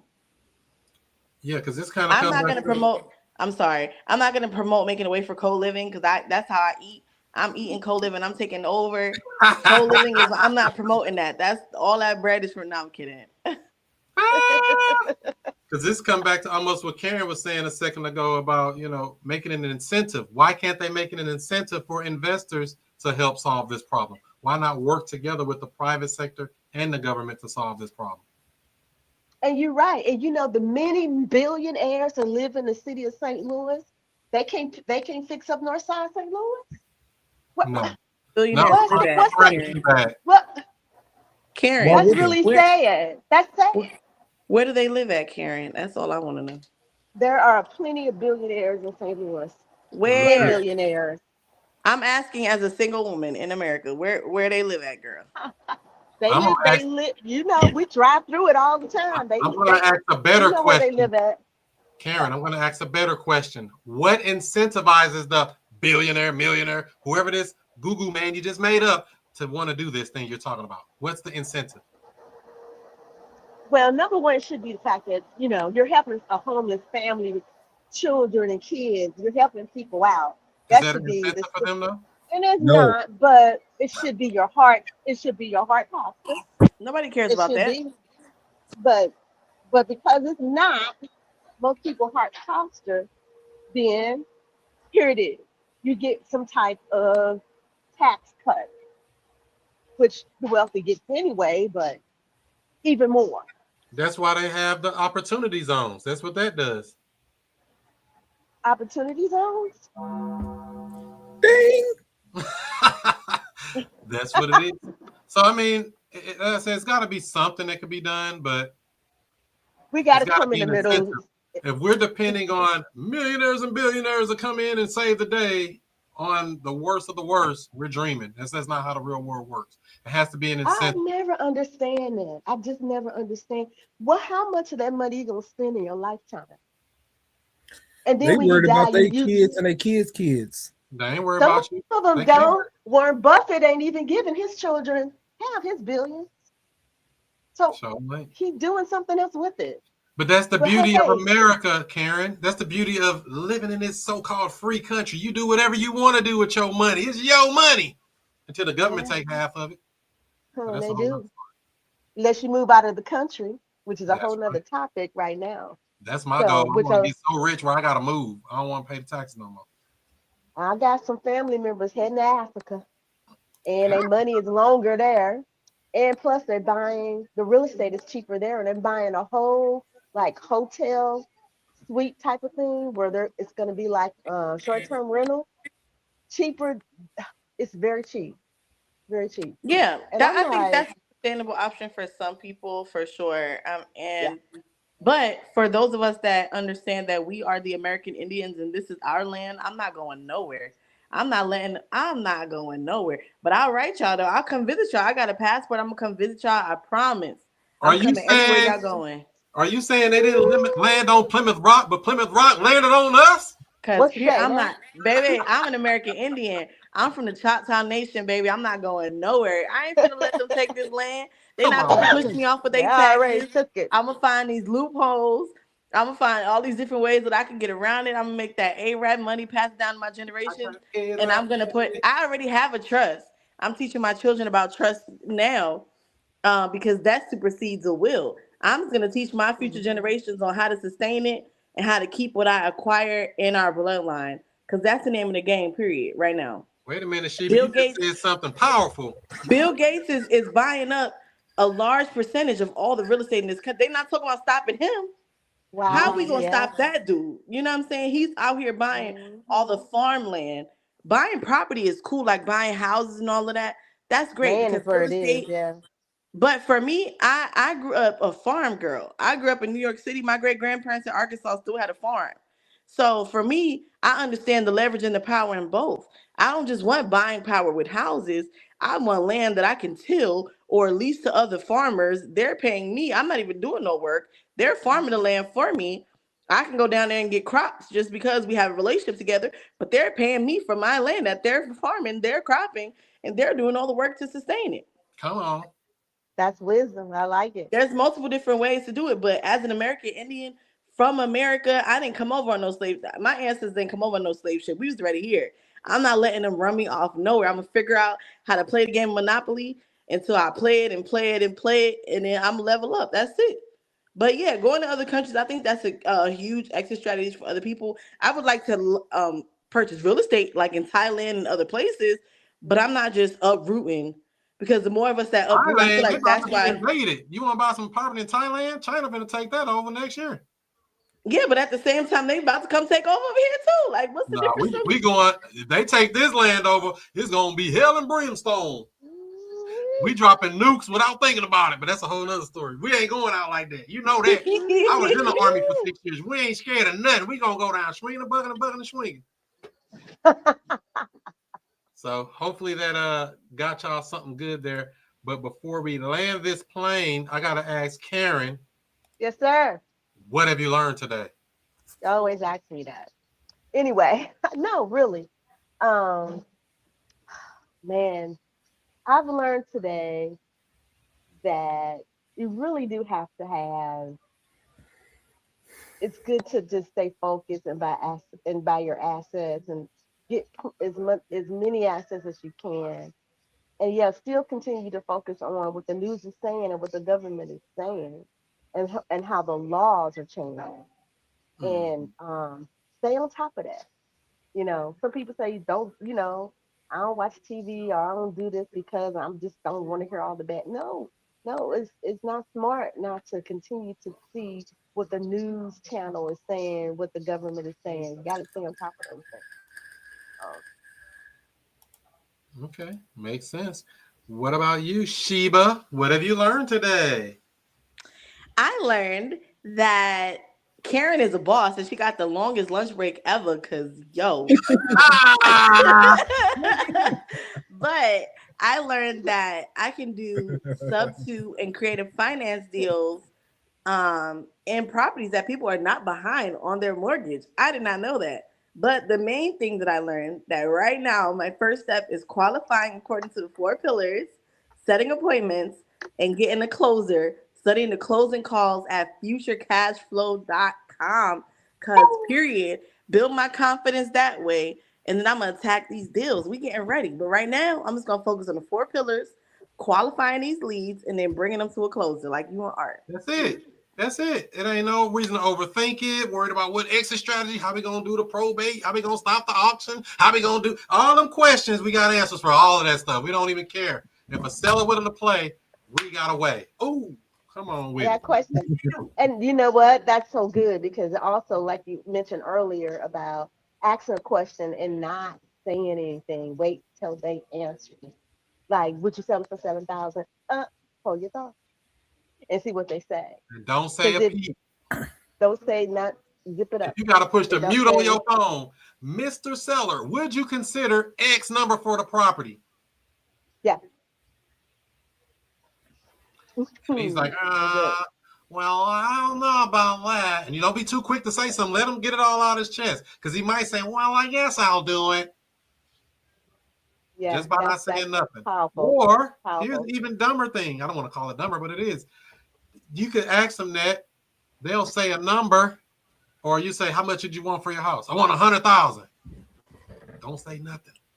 Let it sit. Well, I really will take 90. Like, damn, I ain't even say nothing. And you went down on your own. Happens all the time. You have to master the mute button.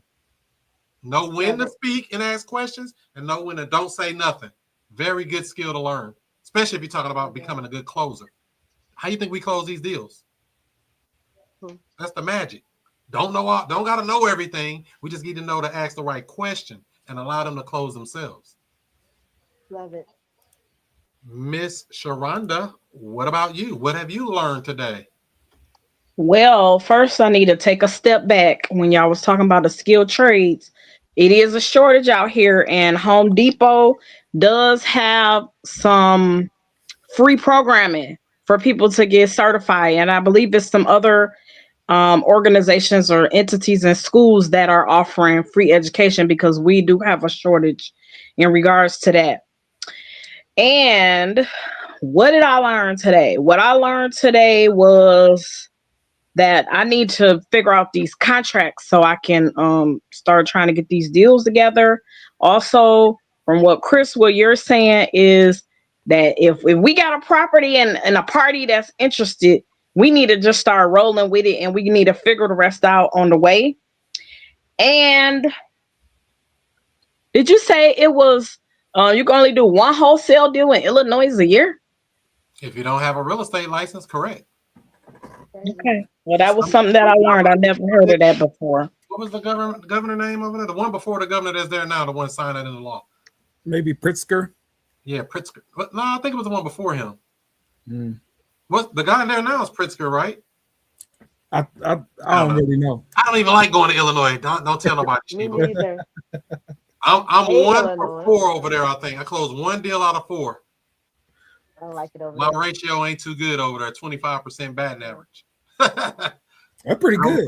And we only made, I think, what, 1,500 or something. It was like peanuts. Like, dude, that ain't no money in real estate. That's some money. Don't get me wrong. We like the money, but that ain't no money in real estate. We trying to go get 15,000, 150,000. We trying to get some bread. We ain't trying to go eat no crumbs and be like, oh, I gotta go find another one. Because that's all it means. You get a little bitty check. Gotta go find another one real quick because it's gonna run out before you know it.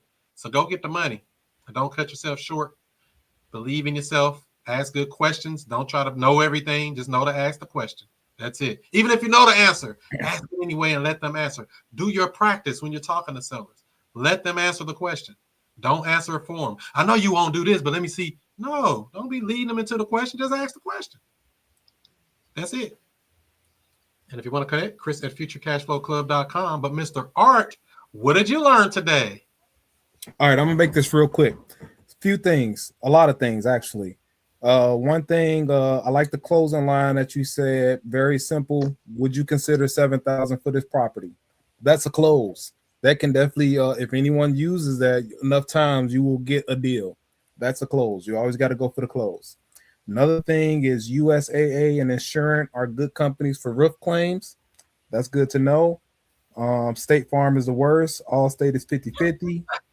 There is a website that tracks excessive wind damage, etc., by looking up Hail Trace. Okay. Another thing would be I need to use these 1-hour open houses to my advantage. Another thing is if we're looking for deceased property owner relatives, look up John Doe in the name of the city obituary. Now, more importantly, a couple things that I want to just bring back up is I just want to make sure that, you know, whoever listening, this is important. There is a huge skills gap out there of over 1 million positions of skilled tradesmen that are needed. Okay, this is irrelevant, but I currently make $60 an hour. Okay, what that has done for me in my life is allowed me time and resources to be able to go into real estate. This could be the most direct way that we can deal with the affordability crisis, in my opinion. The other thing is, I remember, Chris, you and I had this conversation maybe a year or two ago. I think I asked you what made you get to the point in life that you are right now, where you're this complete savage. And what you told me was you realized that at a certain point in life that no one was going to save you. That resonated with me so hard because I had that same realization a long time ago, and I never really thought of it like that. So it is up to us to go out here, create opportunities, learn these skill sets, study, present opportunities for people, and put ourselves in the middle. Life is a complete dogfight and is no sympathy for us. So if we don't do these things, then our life can go very, very bad for us. And if we're willing to go through the motions and do all of these things, then we can at least live a sustainable life. So all of these are the things that kind of came up to me today. 100%. This is it. You know, we try to overthink this stuff and overprocess it, and nobody's coming to save you. That's real life right there, especially with rents going up high and all of this stuff, and everybody worried about this and worried about that, and the government. Whatever happens, gonna happen. We gonna go out here and solve problems for people, help people out, do what we supposed to do. What they call that when you do what you're supposed to do, whether somebody watching or not. What's that called? Integrity. Come on with it. All day. And also, really quickly, I'm sorry, but for those that are interested in the skilled trades, you can always go to the unemployment office in your local city or town, and they pay for the training for you.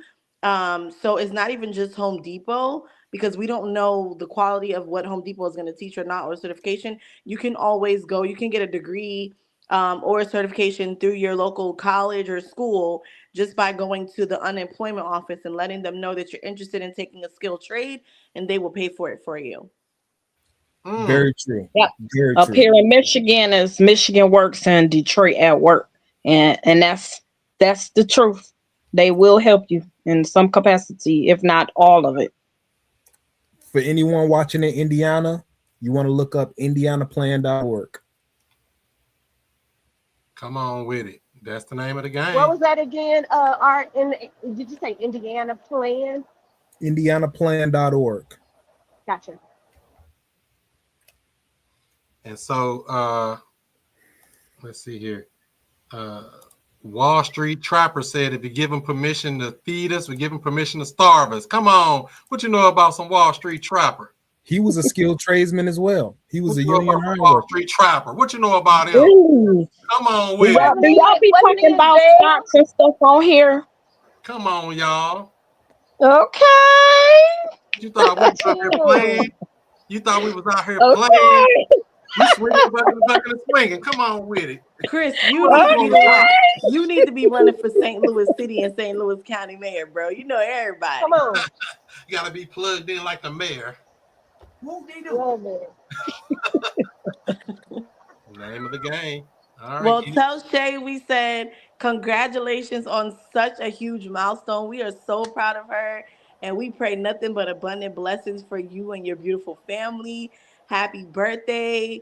And we send all the love over there to Justin and Taraya. We know y'all gonna watch. We love you too. We know today's Taraya's birthday, so y'all turning up. What's up? We love you, fam. Happy birthday. And blessings and peace to everybody. You got a question, Art. $60 an hour doing what? All right.